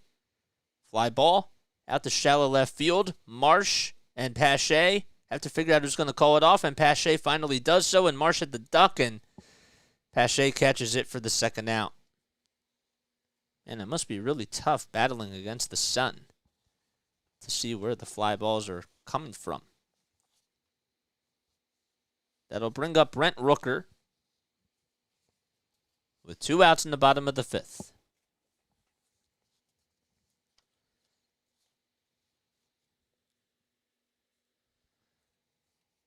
Phillies will have an off day tomorrow and then take on the Atlanta Braves at home for a 3-game series and follow that up with a weekend series against the Mets. Rooker takes the first pitch outside for ball 1.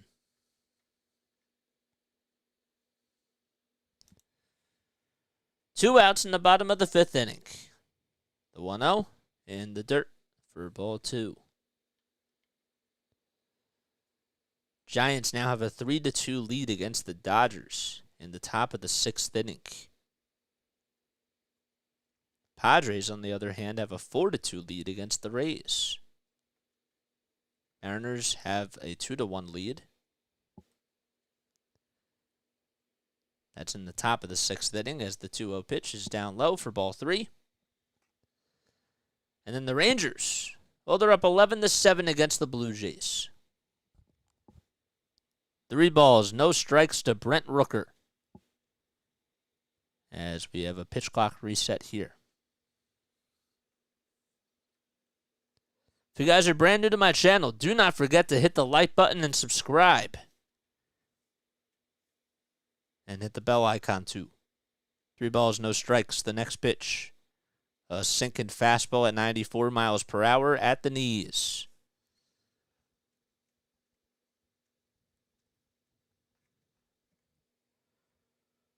Orioles beat the Cubs today 6-3, and the Braves beat the Rockies 14-6.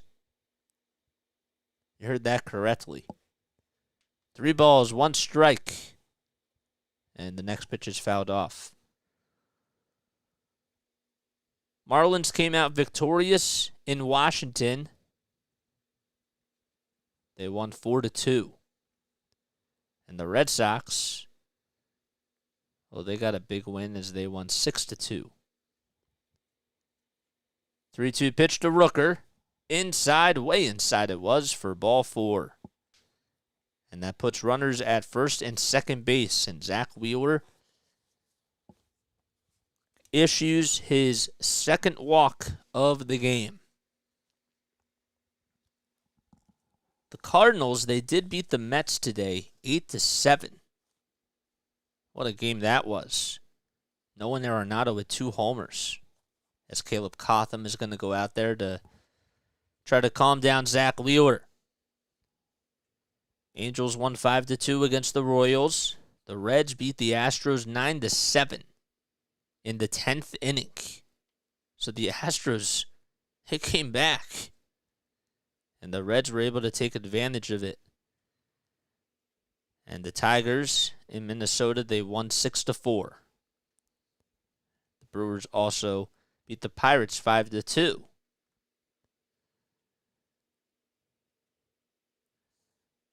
So the Yankees and Red Sox, they played game 1 of a doubleheader. Game 2 will be at 7 o'clock on ESPN. Everybody goes back to their spots.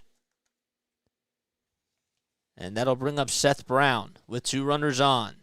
First pitch inside for ball 1. Brown hitting 196, just a tick underneath the Mendoza line. He has flied out twice.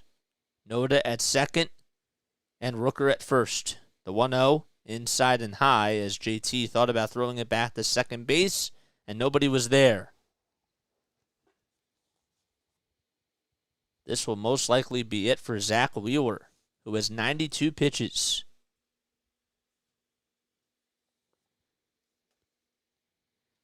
2 balls, no strikes. 4 seconds left on the pitch clock, and the next pitch fouled off.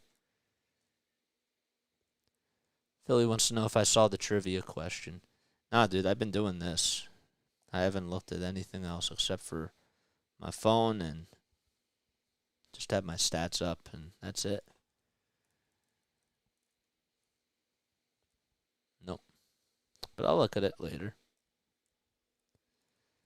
2 balls, 1 strike. And the next pitch by Wheeler is way inside for ball 3.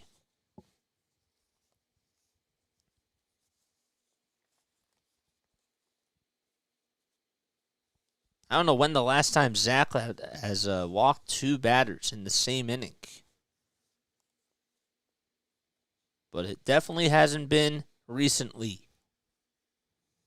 3 balls, 1 strike, and the next pitch fouled off. It was an inside and high fastball. And he just fouled it off.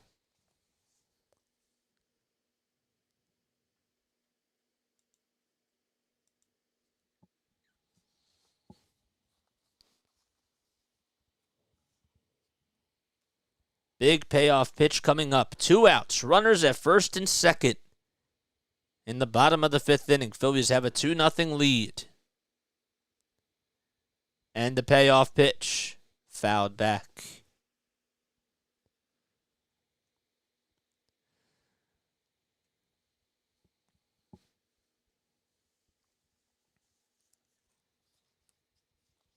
And Wheeler will try to do it again. Junior Marte now getting loosened up in the bullpen. 96 pitches for Wheeler. This is most likely going to be his last inning, if I haven't said so already. Payoff pitch. Foul ball. Brown stays alive on the slider. Alex asked me, do I need mods in here? Yes, for sure.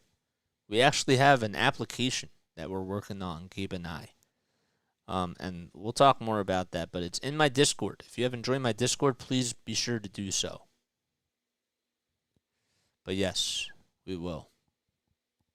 3 balls, 2 strikes, and the next pitch fouled back again. If you're interested, let me know. And DM me on Discord, for sure. Because I'd love to talk to you more about that. That would be an awesome help. Brown 0 for 2 today. Wheeler's going to try to go at it again for pitch number 99. Here it is. Swing and a miss. A curveball at 81 miles per hour. And Zack Wheeler, it got a little bit dicey, but he gets out of the inning. And we go to the top of the 6th. Phillies lead it 2-0 in Oakland. That kind of got my juices flowing a little bit. You don't have Discord? Okay, well, you can also email me too. I have my email listed down below.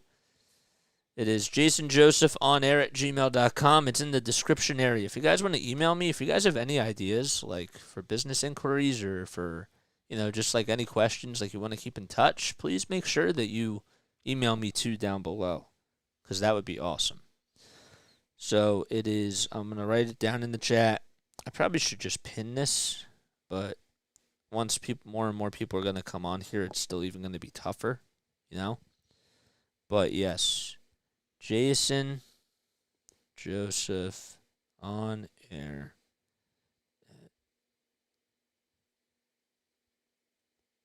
There we go. All right, guys, we got 27 likes. Let's try to get to 30, man. Let's try to get to 30. All right, algorithm people. I don't know where you guys are at, but do your thing. Still got plenty of time, though, but it would just be really nice. Giants have taken a 6-2 lead now, while the Guardians have extended their lead 7-1. 2 more till we hit 30, Rising Rhino. That's exactly how we do it. That's right. All right, we got to bring the energy now. Oh, boy. Still trying to recoup from yesterday. See, that's the good thing about doing this is that because I'm doing this every day now, I have to get used to the stamina. You know what I'm saying? Bohm leads things off, and he swings and misses at pitch number 1. It was a cutter right down the heart and soul of the plate. Alec is 0 for 2. He grounded out and struck out in this game. The windup and the pitch.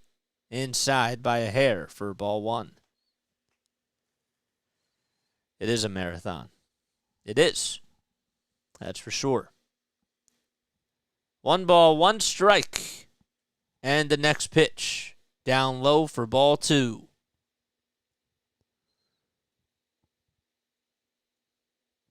Harris with 84 pitches. The next pitch fouled off behind home plate.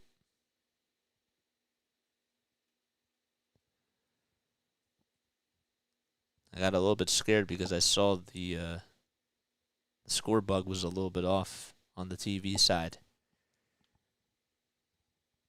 The windup and the next pitch. Inside and low for ball 3.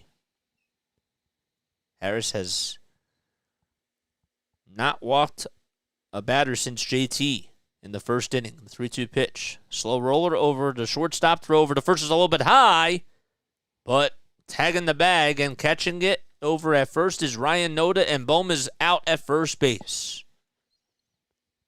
And what a nice play by Ryan Noda. The throw over at shortstop by Tyler Wade was definitely up high. Noda had to leap up, catch it, and tag the bag with his right foot. His left foot.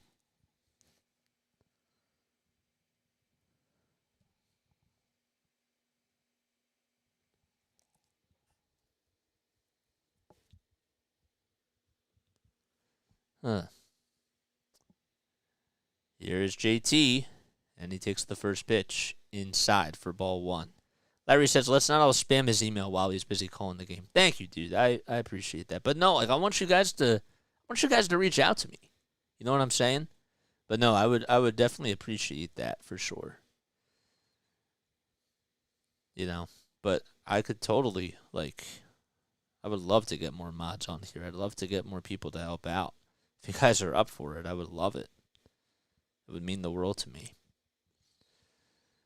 I do want to make this into, an actual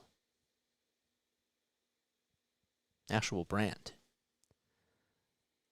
1 ball, 1 strike, and the next pitch popped up to center field, and making the catch for the second out of the inning is J.J. Bleday, as JT flies out, and he's now 0 for 2. Ryzen Rhino says, I'm ready to mod it up if you want. That'd be great. All right, I'll do that. That sounds great, guys. I really appreciate that. All right, we'll do that. We'll talk more about it, for sure. Bryson Stott is due up for the Phils.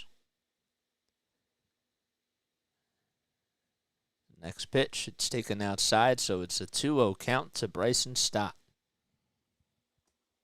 Did I just untie my shoe? I did. 1 ball, 1 strike. I stand corrected. Harris kick steals the next pitch. Foul ball. Ryzen Rhino streamed, watched JJ, and then streamed some more. Now that right there is brotherly love, man. 1-2 pitch, ground ball back up the middle. Played on 2 hops by the shortstop Wade, and he throws over to first in plenty of time to retire Bryson Stott. Another 1-2-3 inning for Hogan Harris. And we now go to the bottom of the 6th. Phillies have a 2-0 lead in Oakland, and they'll be back. All right. I'm going to take a quick step off, but I'll be right back in just a few moments, guys. I'll be right back.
Alrighty, guys. If you guys are brand new to my channel, don't forget to like, don't forget to subscribe, hit the bell icon too, so that way you know when I upload. I heard the stream yesterday. He was next level in extra innings. Thanks. I appreciate that, Larry. I think I'm still recovering from that. I'm not gonna lie, but this is what you got to do. You know what I'm saying? You know, you have a big game one day, and then you got to bounce back the next day. It doesn't matter what the heck happens.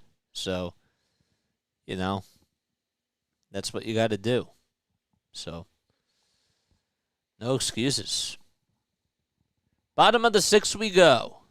And Wheeler throws the first pitch. It's popped up towards the third base side. Sosa almost lost it, but backs up and catches it for out number one. Nice play by Sosa. It was not easy because Pache was coming in towards shallow left field, and Trey Turner was there as well. And Sosa was like, I got it, guys. And he backed up and caught it. Thanks, dude. That means a lot. Here's Ramon Laureano. And he takes a look at the first pitch for a called strike. So Blade flies out. And Laureano due up. The 0-1 swing and a miss. And the count is 0-2. Ramon is 0 for 2 today. So Wheeler is back out there for his sixth inning of work. And this is definitely going to be it for him. I'm shocked that Rob Thompson decided to give him a little bit of an extension on the leash. No balls, 2 strikes, and the pitch. Outside.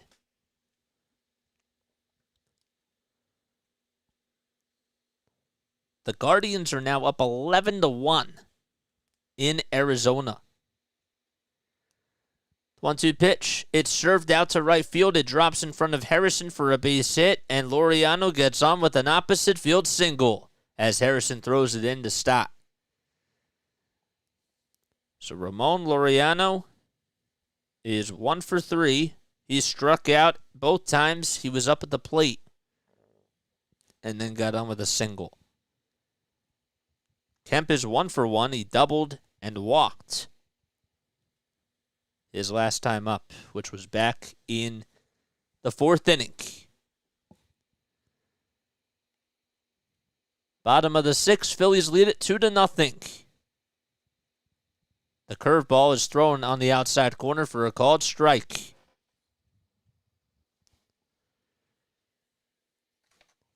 No balls, 1 strike to Tony Kemp. And the 0-1, foul ball again. That makes the count 0-2.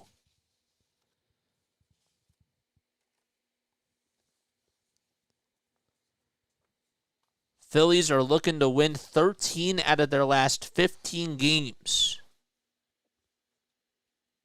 They have won the series against Oakland, and they've done that for the first time in Oakland, and the only time.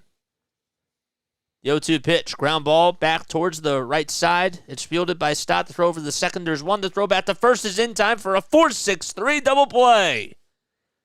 All started by Bryson Stott. It was pulled over towards the right side. Stott got over there, threw it over to second base.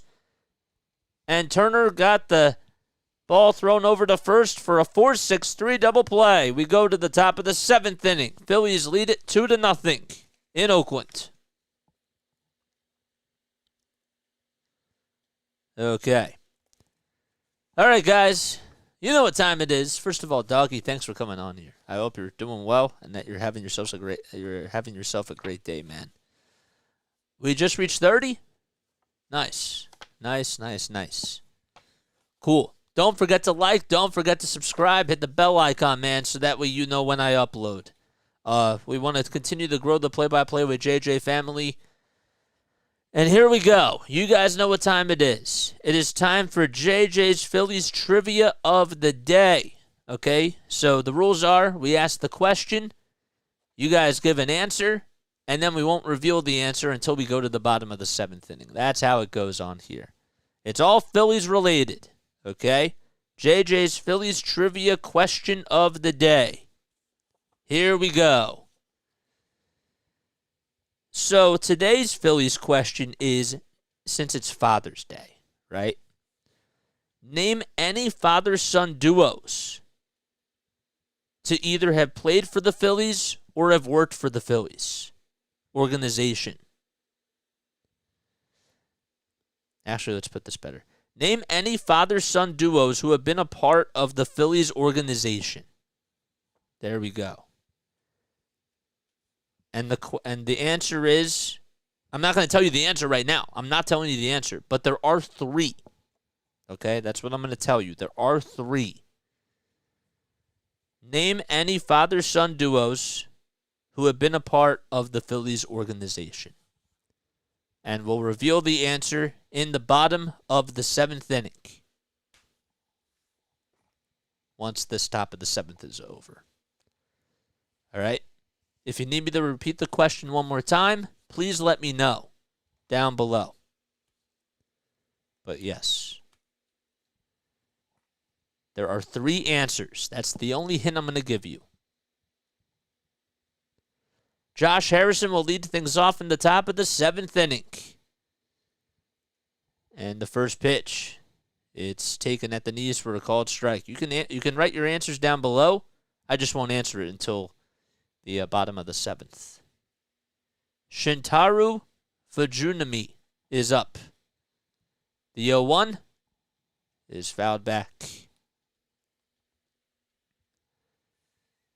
So we got Josh Harris up at the plate, who's 0 for 2. He lined out and grounded out.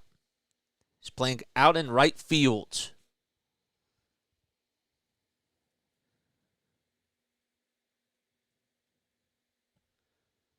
The 0-2 pitch by Fujinami is outside and low for ball 1.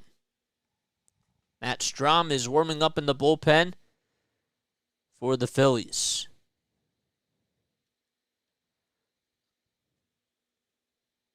1 ball, 2 strikes to Josh Harrison, who's playing for Nick Castellanos. The pitch, 102 miles per hour on the gun, and it was just a hair outside. We'll get to Fujinami's stats in just a few moments, but just know that that's in the arsenal. 102. 2-2 pitch to Harrison, swing and a miss, 100 miles per hour on the high heater right down the pipe. Josh does strike out, and that's how we start off the top of the 7th. Again, in case you guys are new to my channel, don't forget to like, subscribe, hit the bell icon so that way you know when I upload. The goal is to reach 550 by the end of this cast. First pitch to Sosa, swing and a miss. On a sweeper at 83 miles per hour. Phillies have a 2-0 lead in the top of the 7th inning. Schwarber hit a solo home run in the first, and then he had an RBI single in the 5th. The 0-1 is popped up towards shallow right center field. On the run is Blade. He calls off Laureano and catches it for the 2nd out.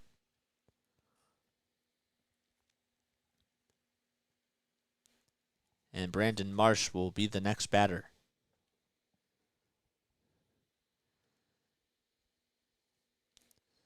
All right. Marsh is 0 for 2. He flied out, lined out. And there's 2 outs. The first pitch, inside and low for a ball.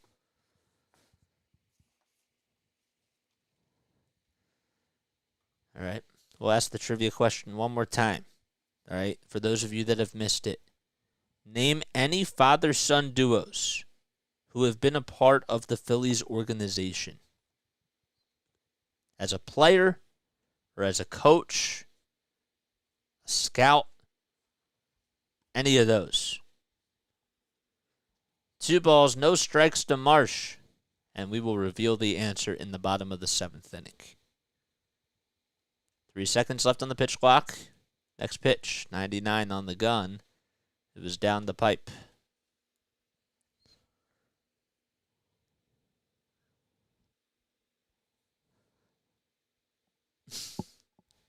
You guys are funny. 3 seconds left on the pitch clock. The 2-0 delivery to Brandon Marsh. He swings and misses at the fastball at 98 miles per hour.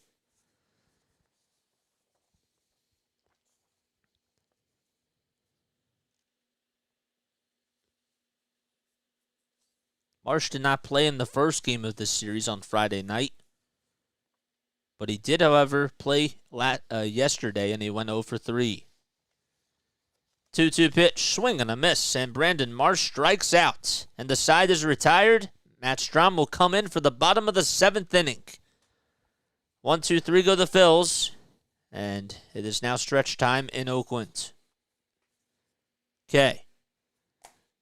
All right, guys. In case you're new to my channel, do not forget to like and subscribe. Hit the bell icon. My name is Jason Joseph. I'm a broadcaster from South Jersey, and been calling Phillies games, Sixers, Flyers, and Patriots games on here. Okay, here we go. The moment you've all been waiting for. All right.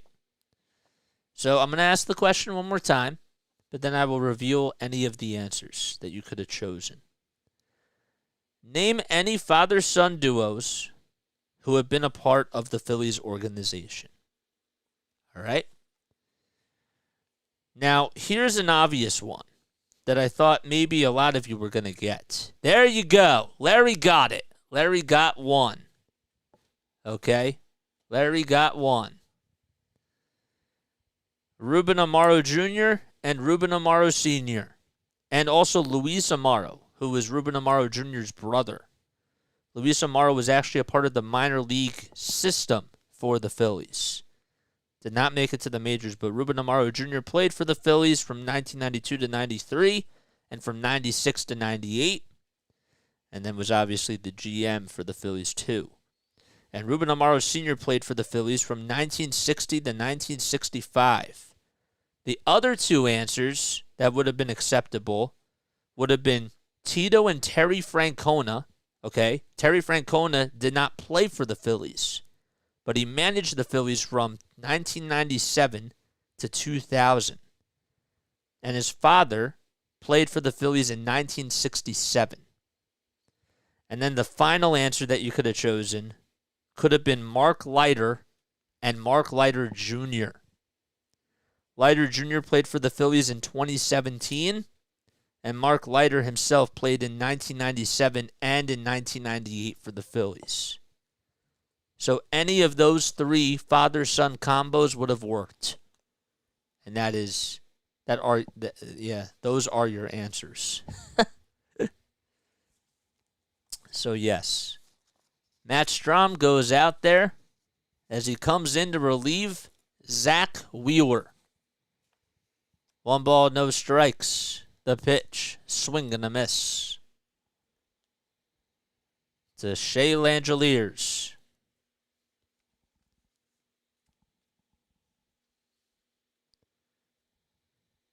1 ball, 1 strike. And the next pitch, it's fouled back. So those were your answers. Larry got one right. I was happy that he got it. He came in clutch. You know, he hit a walk-off homer. That's what Larry does. He comes up with big at-bats. The 1-2, inside and high for ball 2.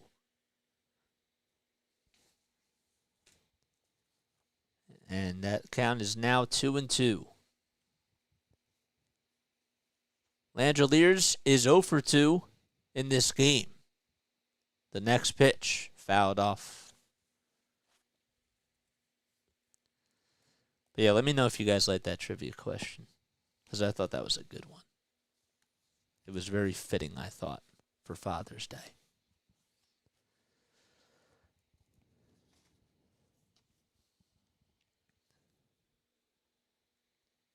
Two balls, 2 strikes to Shea Langeliers. Grounded out in the second and struck out in the fourth. 2 balls, 2 strikes, the pitch. Foul ball. But it's Bohm is going to go over towards the line, and he makes the catch. And there's one away. Thought maybe it was gonna hook out of play, but definitely did not. One gone. In the bottom of the 7th inning as Langeliers fouls out to first.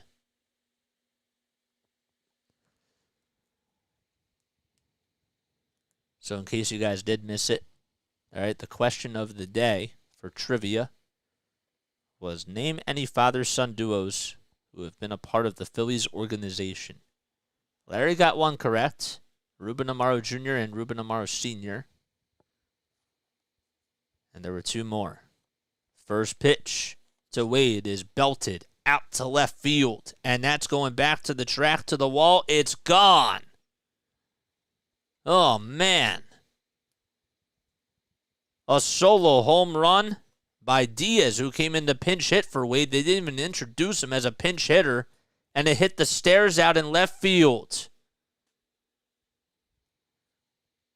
2-1 in the bottom of the 7th inning. And Diaz hits a solo homer out to left and cuts the lead in half for Oakland.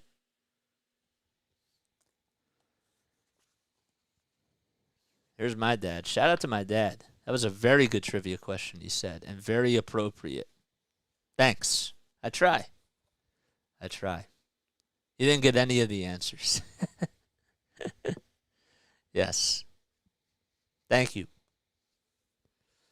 1 ball, 1 strike to Ryan Noda. Man, Matt Strahm has really been struggling when it comes to giving up the long ball. That's now the 3rd game in a row where he's come on in relief. At least the 3rd game in a row where he's given up a home run. It's 1-2 to Ryan Noda in the bottom of the 7th inning.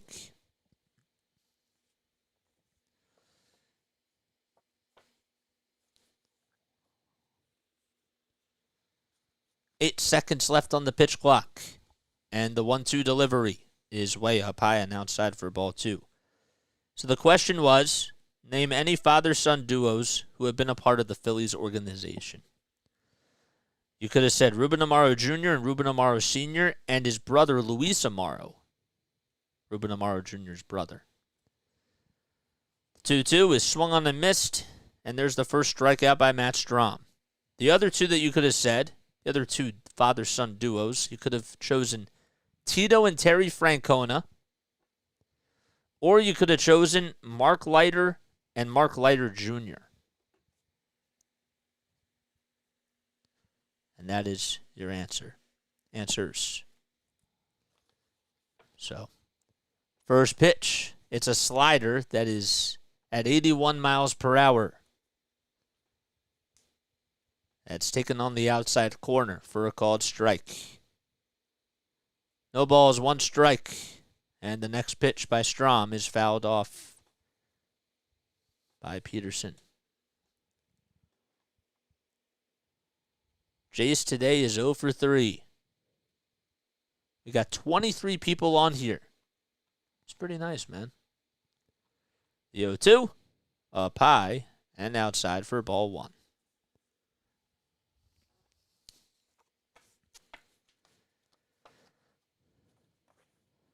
A's cut the deficit in half thanks to a solo homer by Diaz. The 1-2, outside for ball 2.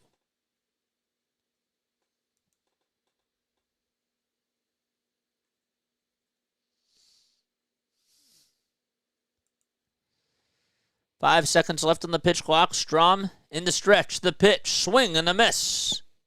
It was an inside and high slider. And that'll do it.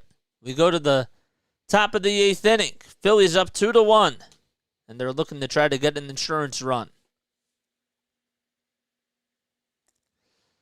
Okay. I'm going to take one more step off. And then I'll be back. All right? I'll be right back.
All right, here we go.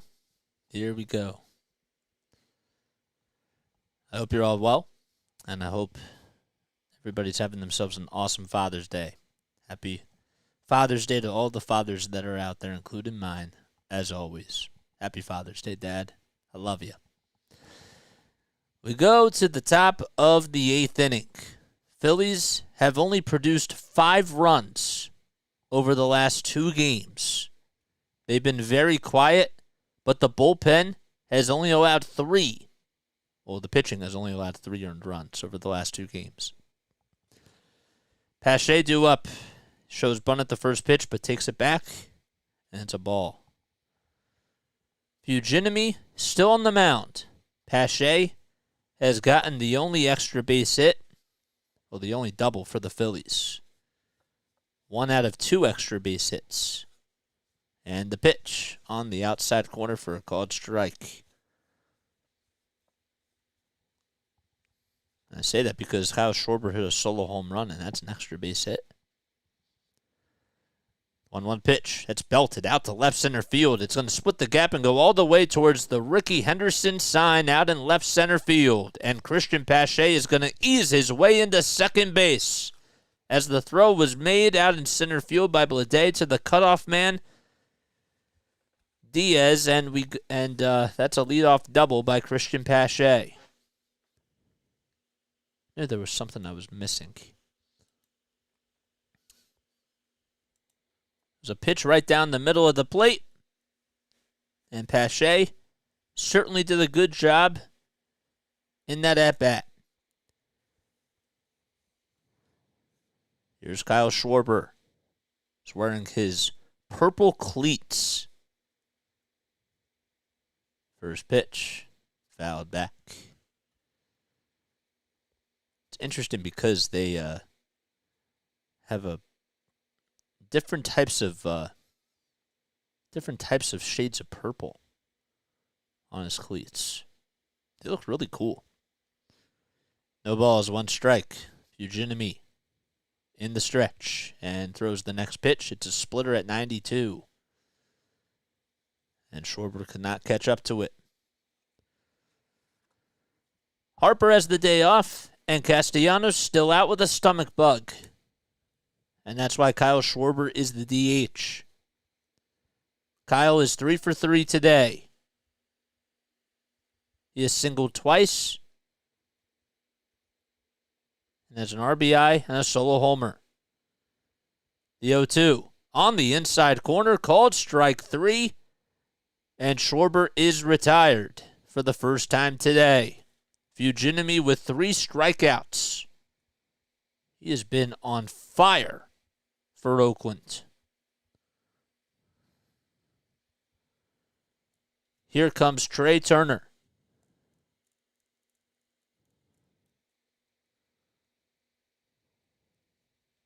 The swing, or the first pitch, swing and a miss.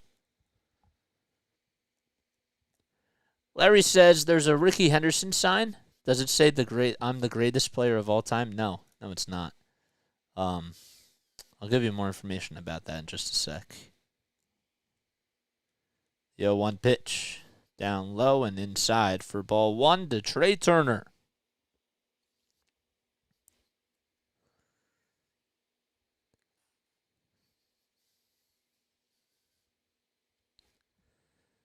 One ball, 1 strike, 1 out, and Pache's at second base. And Turner lines this one out of the left field. It's going to be a base hit. Pache rounded third base. He's going to come home. The throw is cut off, and it's off the line regardless.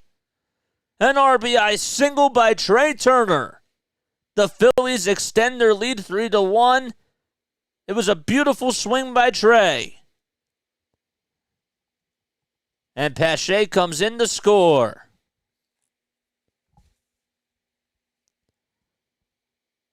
That time you go with a fastball down the center of the plate. Turner didn't even have to have a whole lot of power on that. And just hit it for contact, and it worked. He is standing over at first base and has drove in the 3rd run of the day for the Fightins. Alec Boehm due up, and he takes the first pitch inside for a ball.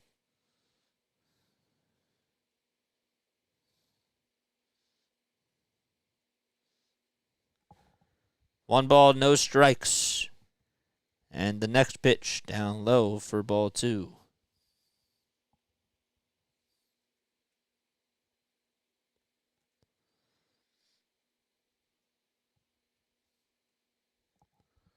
Two balls, no strikes.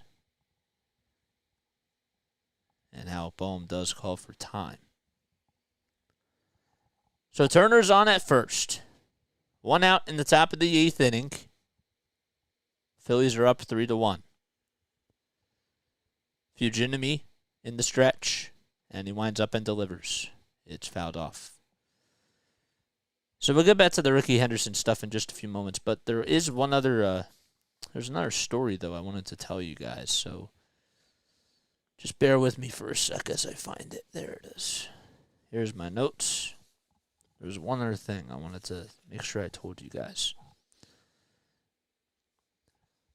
The 2-1 pitch. It's taken at the knees for a called strike. So Zack Wheeler.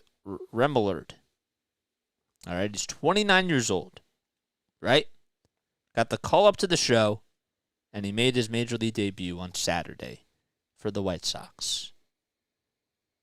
2 balls, 2 strikes to Bohm, and the pitch just a hair outside for ball 3.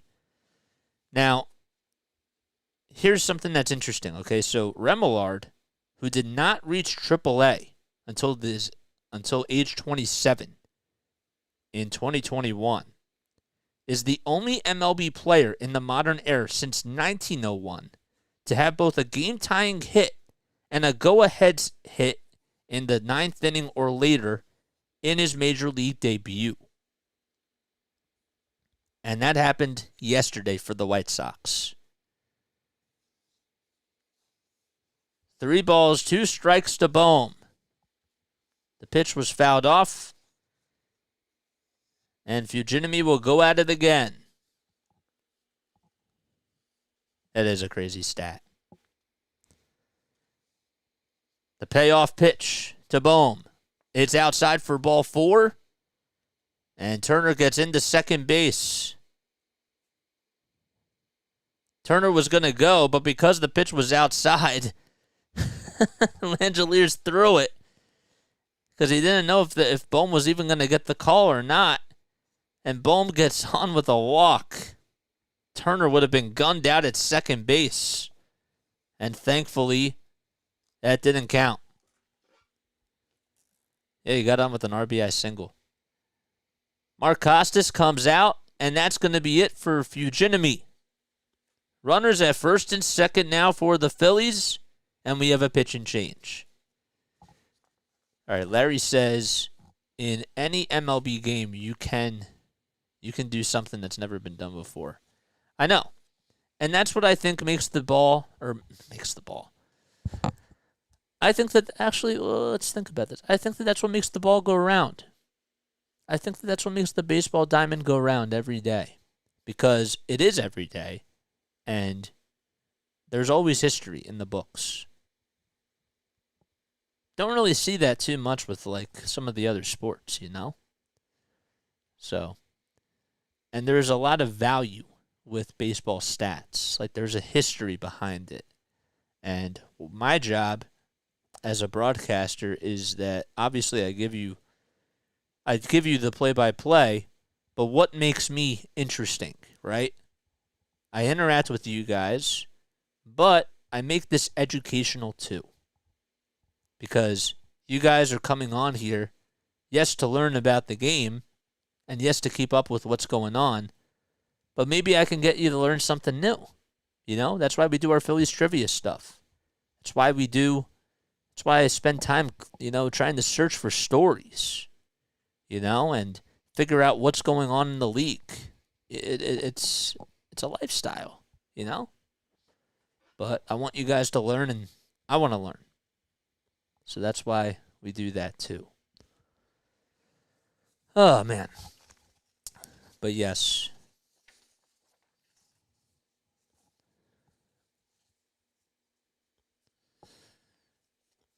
All right. Runners at first and second base. Baseball is the stattiest sport. It is. Lucas Urseg comes into the ball game for Fujinami. And Urseg has a 2.87 ERA. He did pitch in yesterday afternoon's outing, as JT Realmuto is due up. The Phillies have runners at first and second. Trey Turner extended the lead, which was 2-1, to 3-1 in the top of the eighth, thanks to an RBI single. Bohm is on at first. Pitch number 1 to Realmuto is up high and outside. 1 out in the top of the eighth. Phillies are up 3-1. Urseg with the pitch. Inside and high for ball 2. And the score bug stats have been a little bit off for the NBC Sports app. 5 seconds left on the pitch clock. Urseg kicks, fires the pitch down low for ball 3. I don't know if you guys were here when I told this story yesterday, but because I'm Jewish, Spencer Horvitz got called up to the majors yesterday for the Blue Jays. Actually got called up on Friday, as the 3-0 pitch is taken all the way for a called strike at the knees. And he's now there are 16 active Jewish baseball players that play in the majors now. And he just became the 16th. He got his first hit. It was a single in his major league at-bat, and it was against John Gray. The 3-1 pitch popped up towards foul territory, and it goes all the way towards the bullpen, and making the catch is the second baseman. Turner does tag up. He goes over to third base, and that puts runners at the corners with 2 outs.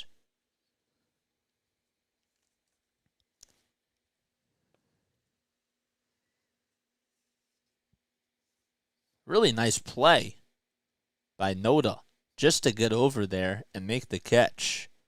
And Turner did a good job at recognizing what the situation was. Alvarado, who was warming up in the bullpen, had to back out of the way. Runners at the corners for Bryson Stott, as JT fouls out. And Stott swings and misses at the changeup at 89 miles per hour.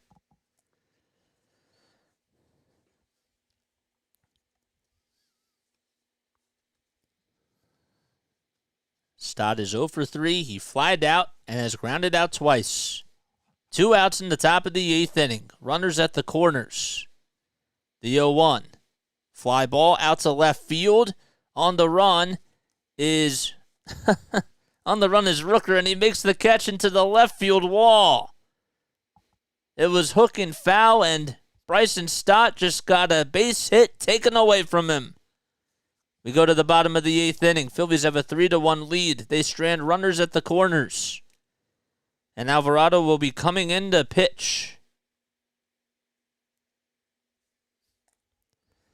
Okay.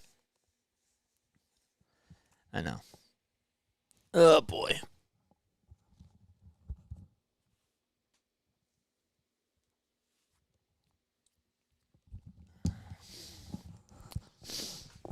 Oh, boy. What's up, guys? How are y'all doing? My name is Jason Joseph. This is Play-by-Play with JJ. Our goal is to get 550 subscribers by the end of this cast, man. I'm from South Jersey. I'm a broadcaster. And I've been calling Phillies games on here. Sixers, Flyers, and Patriots content as well. That's what we've been doing. I interned at NFL Films back this past season. And I also called minor league baseball games for the Wilmington Blue Rocks, who are the high A affiliate of the Washington Nationals. And I also called games for the Delaware Bluecoats, who are the NBA G League affiliate of the Philadelphia 76ers. And then obviously called games for my school. Did a little bit of football, a lot of baseball, a lot of softball, and both men's and women's basketball. I did do a couple of soccer too. So, yeah, Flyers, it's going to be fun. It's definitely going to be something that it's gonna be a little bit of like a work in progress. But the one thing that I have been doing is I have been listening to a couple of like radio hockey calls because this is how I gotta treat it, and it's definitely gonna be very interesting to see how it goes.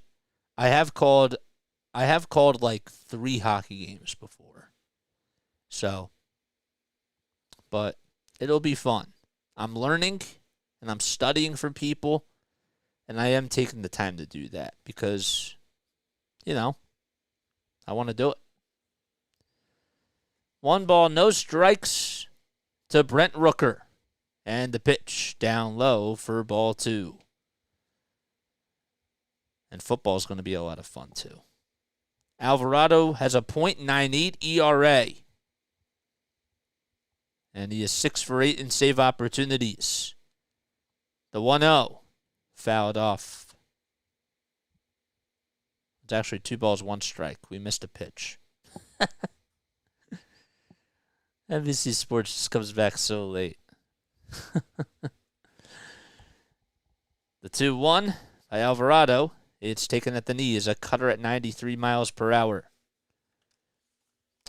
What does it say? Abel says, Do you think that the A's are going to win? They could.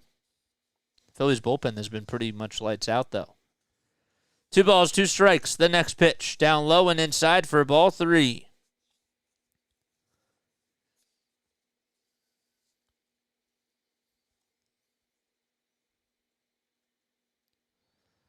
The 3-2.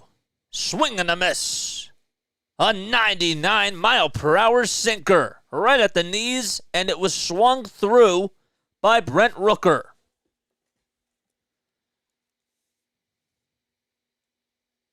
Rooker could not catch up to the fastball.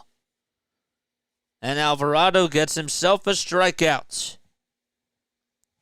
That is now 3 strikeouts in a row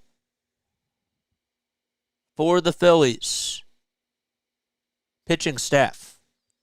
Esteury Ruiz comes in to pinch hit for Seth Brown, and the first pitch is swung on and missed. For strike 1. No balls, 1 strike to Ruiz. The next pitch, a fastball at triple digits on the inside corner.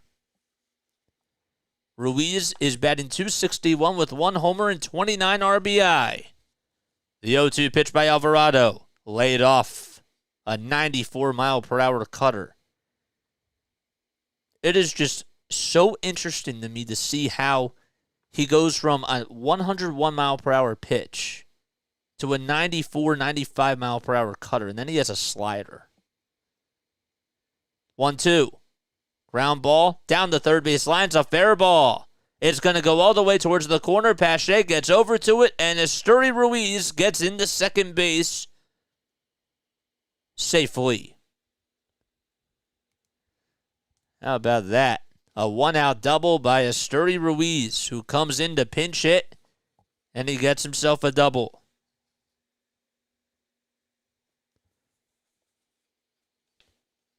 And that puts the tying run up at the plate as we have another pinch hitter.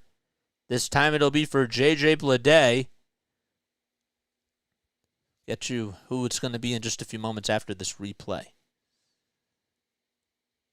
So Carlos Perez will come up. He had a solo homer in last night's game and also drove in a game-tying RBI in the bottom of the 11th inning. 1 ball, no strikes. Ruiz at second. And Perez up at the dish. Alvarado looks back at first. Kick steals the next pitch. Fouled off.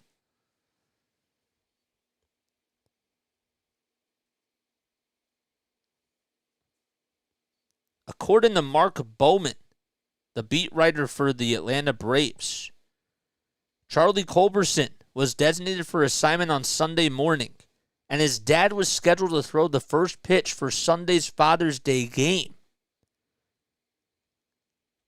And what ended up happening, as the next pitch is outside and low for ball 2, was that Michael Harris II's dad actually ended up coming in to pitch and provide the first pitch. Looking back over at second base is Jose Alvarado, and he keeps Ruiz in check. Culberson, who spent 3 seasons with the Braves, played 2 years for the Texas Rangers, then came back to Atlanta this season. The 2-1, inside and low for ball 3. And the roster move that they made was for promoting catcher Chadwick Trump from AAA. And then they designated Charlie Culberson for assignment. That just happened today. 3-1 pitch, line drive into left field for a base hit. Pache is going to field it on a couple of hops, and Ruiz comes in to score. It's an RBI single by Carlos Perez. It's now his 3rd RBI over the last 2 games.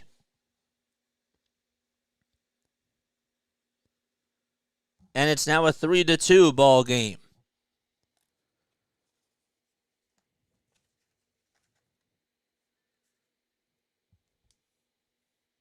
But yeah, could you imagine?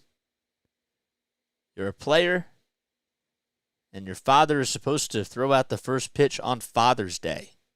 And because you got demoted the day of Father's Day, they had to change that at the very last second. That is crazy.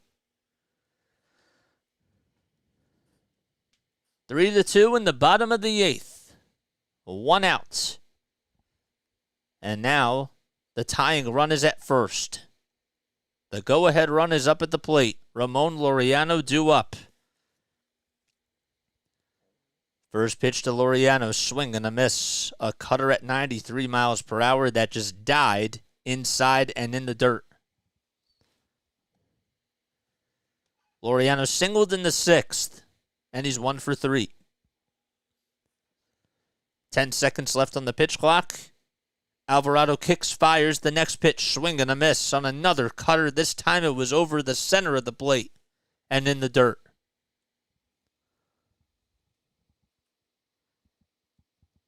Again, no Nick Castellanos for the Phillies, as he's still out with a stomach bug. And Bryce Harper has the day off. Schwarber's the DH, and Pache's playing out and left. No balls, 2 strikes. It's 3-2 Philadelphia. Alvarado with the signs from Realmuto and the pitch. A cutter that's inside and low again. This time Laureano takes it for ball 1. Laureano representing the go-ahead run. 1 ball, 2 strikes. And Alvarado fires the next pitch. Swing and a foul tip into the glove for strike 3. 2 strikeouts by Jose Alvarado, and there's 2 outs now in the bottom of the 8th. Not really too much on the high heater. Just a 98-mile-per-hour fastball that Laureano could not catch up to. And Alvarado messed up his timing for sure. Perez still over at first base. Phillies need 1 more out to get out of this little jam here. And we have another pinch hitter as Jonah Bride is coming up. So Mark Kotze unleashing his whole entire ball club. He's putting all his eggs in one basket here. The first pitch to Jonah Bride is on the outside corner for a called strike. Alvarado looks back at first, gets the signs, kicks, fires, and the pitch is fouled off down the third base line. Phillies in the top of the 9th inning will have Josh Harrison, Edmundo Sosa, and Brandon Marsh due up.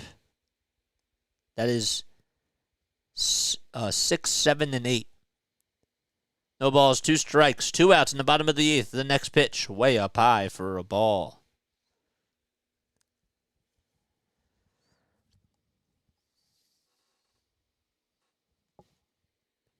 Alvarado once again looks back at JT.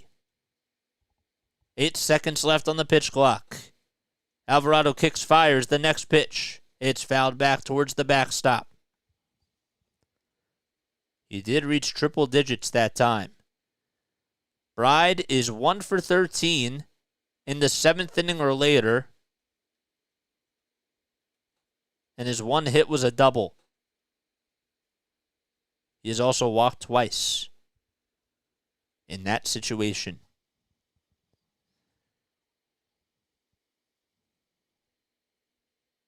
Alvarado looks back at first base. 1 ball, 2 strikes, and the pitch. Foul ball. Down the third base line.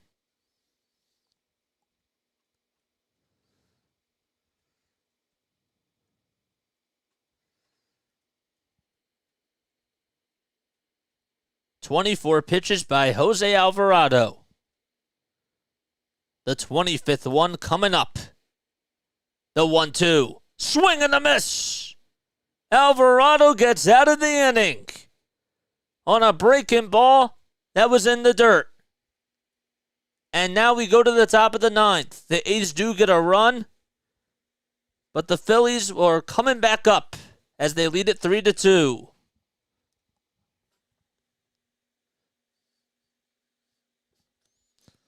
Whoops, I skipped an inning. I did. I skipped an inning. Sorry about that, guys. I hope you're all doing well, guys. In case you're new to my channel, don't forget to like, don't forget to subscribe, hit the bell icon so that way you know when I upload. We got 42 people on here. Please make sure that you like and subscribe, man. Become a member of the Play-by-Play with JJ family. Our goal is to reach 550 subscribers, so please make sure that you come in and join the family. That's what you guys got to do. I'm a broadcaster from South Jersey. For those of you that don't know me, I've been calling games on here for the last 5.5 months, but I also did Wilmington Blue Rocks baseball. They're the minor league affiliate of the Washington Nationals, the high A affiliate, that is. And I also did games for the Delaware Bluecoats and called games for my college, Rowan University. So I graduated last year with a sports broadcasting degree. And while I was interning at NFL Films, I was like, the internship is nice, but I miss these. I miss this thing. I miss the headsets. So I've been coming on here to get reps, but also to really just create a family. And if there's one word that I'd like you guys to take away from Father's Day, from today and today period, is that Father's Day means family. Mother's Day means family too.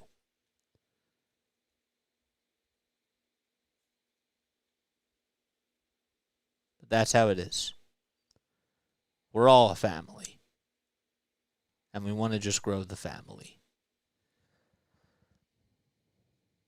So Pruitt comes in as the new pitcher for the top of the 9th inning. First pitch to Josh Harrison is bunted foul right behind the plate. Guardians are up 12-3 in Arizona. The 0-1, fly ball out to left field. It drops in for a hit. And Rooker throws it all the way towards the cutoff man. And Harrison gets on with a leadoff single in the 9th. So we do have some defensive changes that I want to make sure that everybody is aware of. And we'll get to that in just a few moments as Edmundo Sosa comes up to the plate. Sosa's 0 for 3. Pruitt on the bump.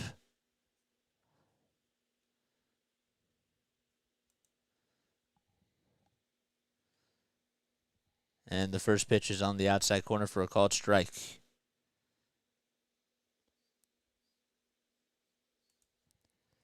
No balls, 1 strike.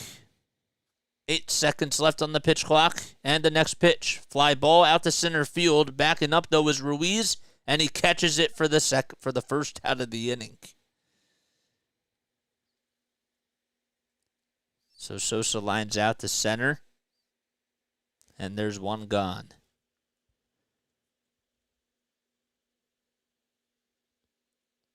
So Noda goes from first to left field. Peterson goes from third base to second base. Perez goes over to first. And those are the defensive changes we have. Aledmus Diaz also comes in for shortstop. Marsh hits a line drive out to center field, caught once again by Ruiz. And there's two gone. Both of those shots by Sosa and Marsh were hit very sharply, but just at Ruiz on the nose. 2 away in the top of the ninth. Phillies have a 3-2 lead. Christian Pache is up. He has 2 doubles against his former ball club today. Pruitt with the first pitch, swing and a miss on a four-seamer that was way outside.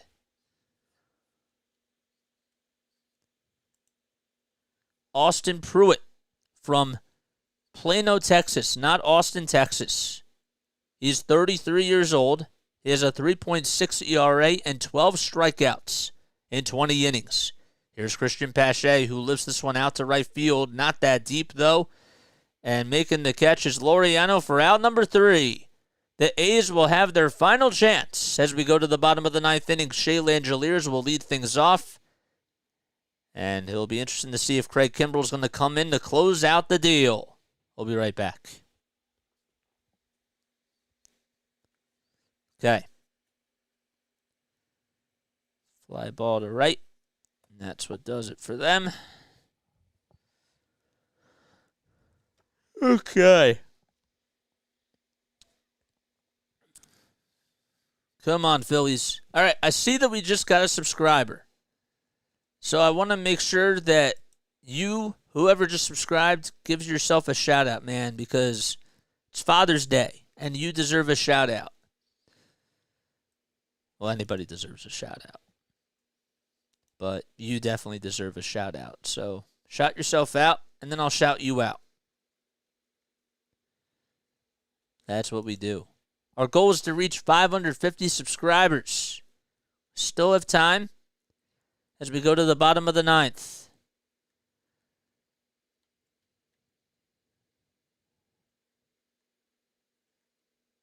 I wonder who's going to come in. I think it's going to be Junior Marte that comes in for the ninth inning. That is very interesting. Wow. I guess that they want to give Craig Kimbrell a day off. I didn't see him warming up in the bullpen, but Junior Marte, according to ESPN, is the one that's going to come in. It got a little bit dicey out in Los Angeles as the Giants, they lead it 7-2 against the Dodgers, but the Dodgers do have the bases loaded with one out in the bottom of the ninth. Keon. What's up, Keon? Thanks for coming on here. Happy Father's Day to you too, man. Hope you're spending day with your loved ones. I don't know if you guys saw this, but Lance Lynn, who's been having a poor season, he went 7 innings tonight and allowed 2 earned runs, but he had 16 strikeouts. Junior Marte comes into the ballgame to try to close the deal for the Phillies. And the first pitch to Shea Langeliers is outside for ball. Oh, it's on the outside corner for a called strike. I stand corrected. Shea's 0 for 3. He grounded out, struck out, and popped out. The 0-1, swing and a miss. That slider was about a foot off the plate, if not more. Junior Marte, he's been called up and sent back down a lot of times this season for the Phillies. No balls, 2 strikes. The next pitch, lay it off. The pitch was outside. Marte did pitch 2/3 of an inning last night and only allowed 2 hits and had a strikeout. The 1-2 fouled back. Before that outing, he last pitched on Monday, June 12th, and he allowed 2 earned runs against the Diamondbacks. The 1-2 pitch, swing and a miss, a 98-mile-per-hour high heater. That was inside and up high, and there's one away.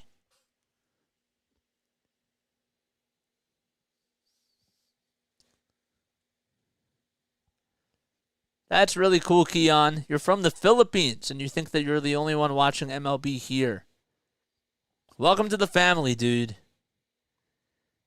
1 gone in the bottom of the 9th, and Aledmus Diaz comes up to the plate. He's 1 for 1 today as he swings and misses at the first pitch. He came in to pinch hit for Tyler Wade and hit a solo homer. The 0-1 fouled back.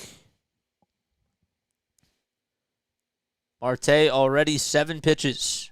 He just struck out Shea Langeliers. That's the second time that Langeliers has gotten called out on strikes. The 0-2 by Marte. Just a hair outside.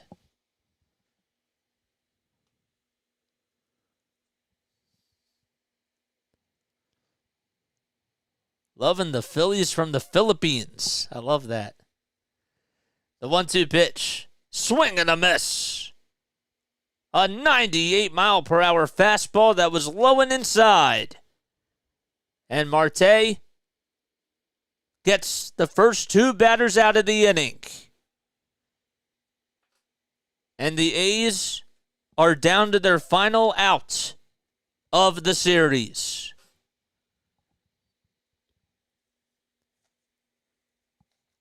It leaves things up to Ryan Noda, who's representing the tying run in the bottom of the 9th. Marte takes a quick step off, and he's having some issues with the intercom headset, but gets a thumbs up. And let's see. Okay, so there was some sort of technological issue, but we will resume play.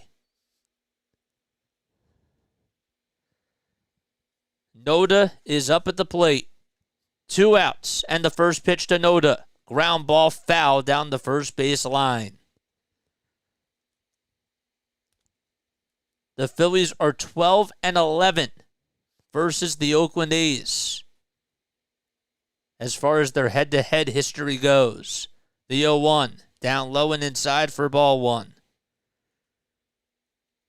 It would be the first time that the Phillies would complete a sweep at Oakland Coliseum, and most likely the only time. The 1-1, inside and low for ball 2. The Phillies did win the series yesterday. They have also not won a series in Oakland, and that was accomplished yesterday. The 2-1, outside and high for ball 3. Marte just has to try to calm down a little bit. Do not want to put the tying run on first base. The 3-1, swing and a miss. And Ryan Noda is down to his final strike. Nobody on, 2 outs in the bottom of the 9th inning. Time is called by Noda as he steps out. He is 1 for 4 today. He's singled in the 5th. 3 balls, 2 strikes, the payoff pitch. On the inside corner at the knees for a called strike 3. Junior Marte comes in to get the save, and the side is retired. The Phillies have won the series and have swept the Oakland Athletics. And they are now 38-34 on the season. During this West Coast road trip, the Phillies went 6-1 and played phenomenally. And now they play the Atlanta Braves and the New York Mets for a 3-game series each at home. And well, the players of the game, well, Zack Wheeler, he pitched pretty well. The bullpen really did their job, and Kyle Schwarber set the tone once again in the first inning with a leadoff home run. 6 wins on a road trip in 7 games. That's the first time that that's happened for the Phillies since August 27th to September 2nd of 2010. And Kyle Schwarber, who went 3 for 4 today with 2 RBI, it's his first 3-hit game of the season. He also knocked in his 20th home run. And the Phillies are going to celebrate as they will head back home to Philadelphia and take on the Atlanta Braves on Tuesday night for Game 1 of a 3-game series. I'm Jason Joseph. This is Play-by-Play with JJ. Do not forget to like. Do not forget to subscribe. Hit the bell icon so that way you know when I go live for a Phillies game or when I upload. And now we will have our Phillies post-series podcast tonight. It'll be at 10:30 p.m. Eastern Time. And we'll talk more about the series. We'll give our thoughts about everything as we will have the day off tomorrow as the Phillies have an off day. I love you all so much. Don't forget to hit the like button and subscribe to the channel as well. Our goal is to reach 545. If we have anybody that's on here that hasn't subscribed yet, please make sure that you do so. It'd be really nice to reach 545 before we sign off. But with that, I am going to sign things off. But I will catch you all on the next one. Please make sure that you join the Discord server tonight at 10:30 if you would love to give your takes about this series. What went well? What didn't go so well? I want to hear your thoughts. Join the Discord server. The link is down below in the description area. And come on to just voice your own opinions. And we'll talk about the Phillies and we'll talk about the series overall as a whole. All right, I'm going to stop babbling. I love you all. See you all tonight at 10:30.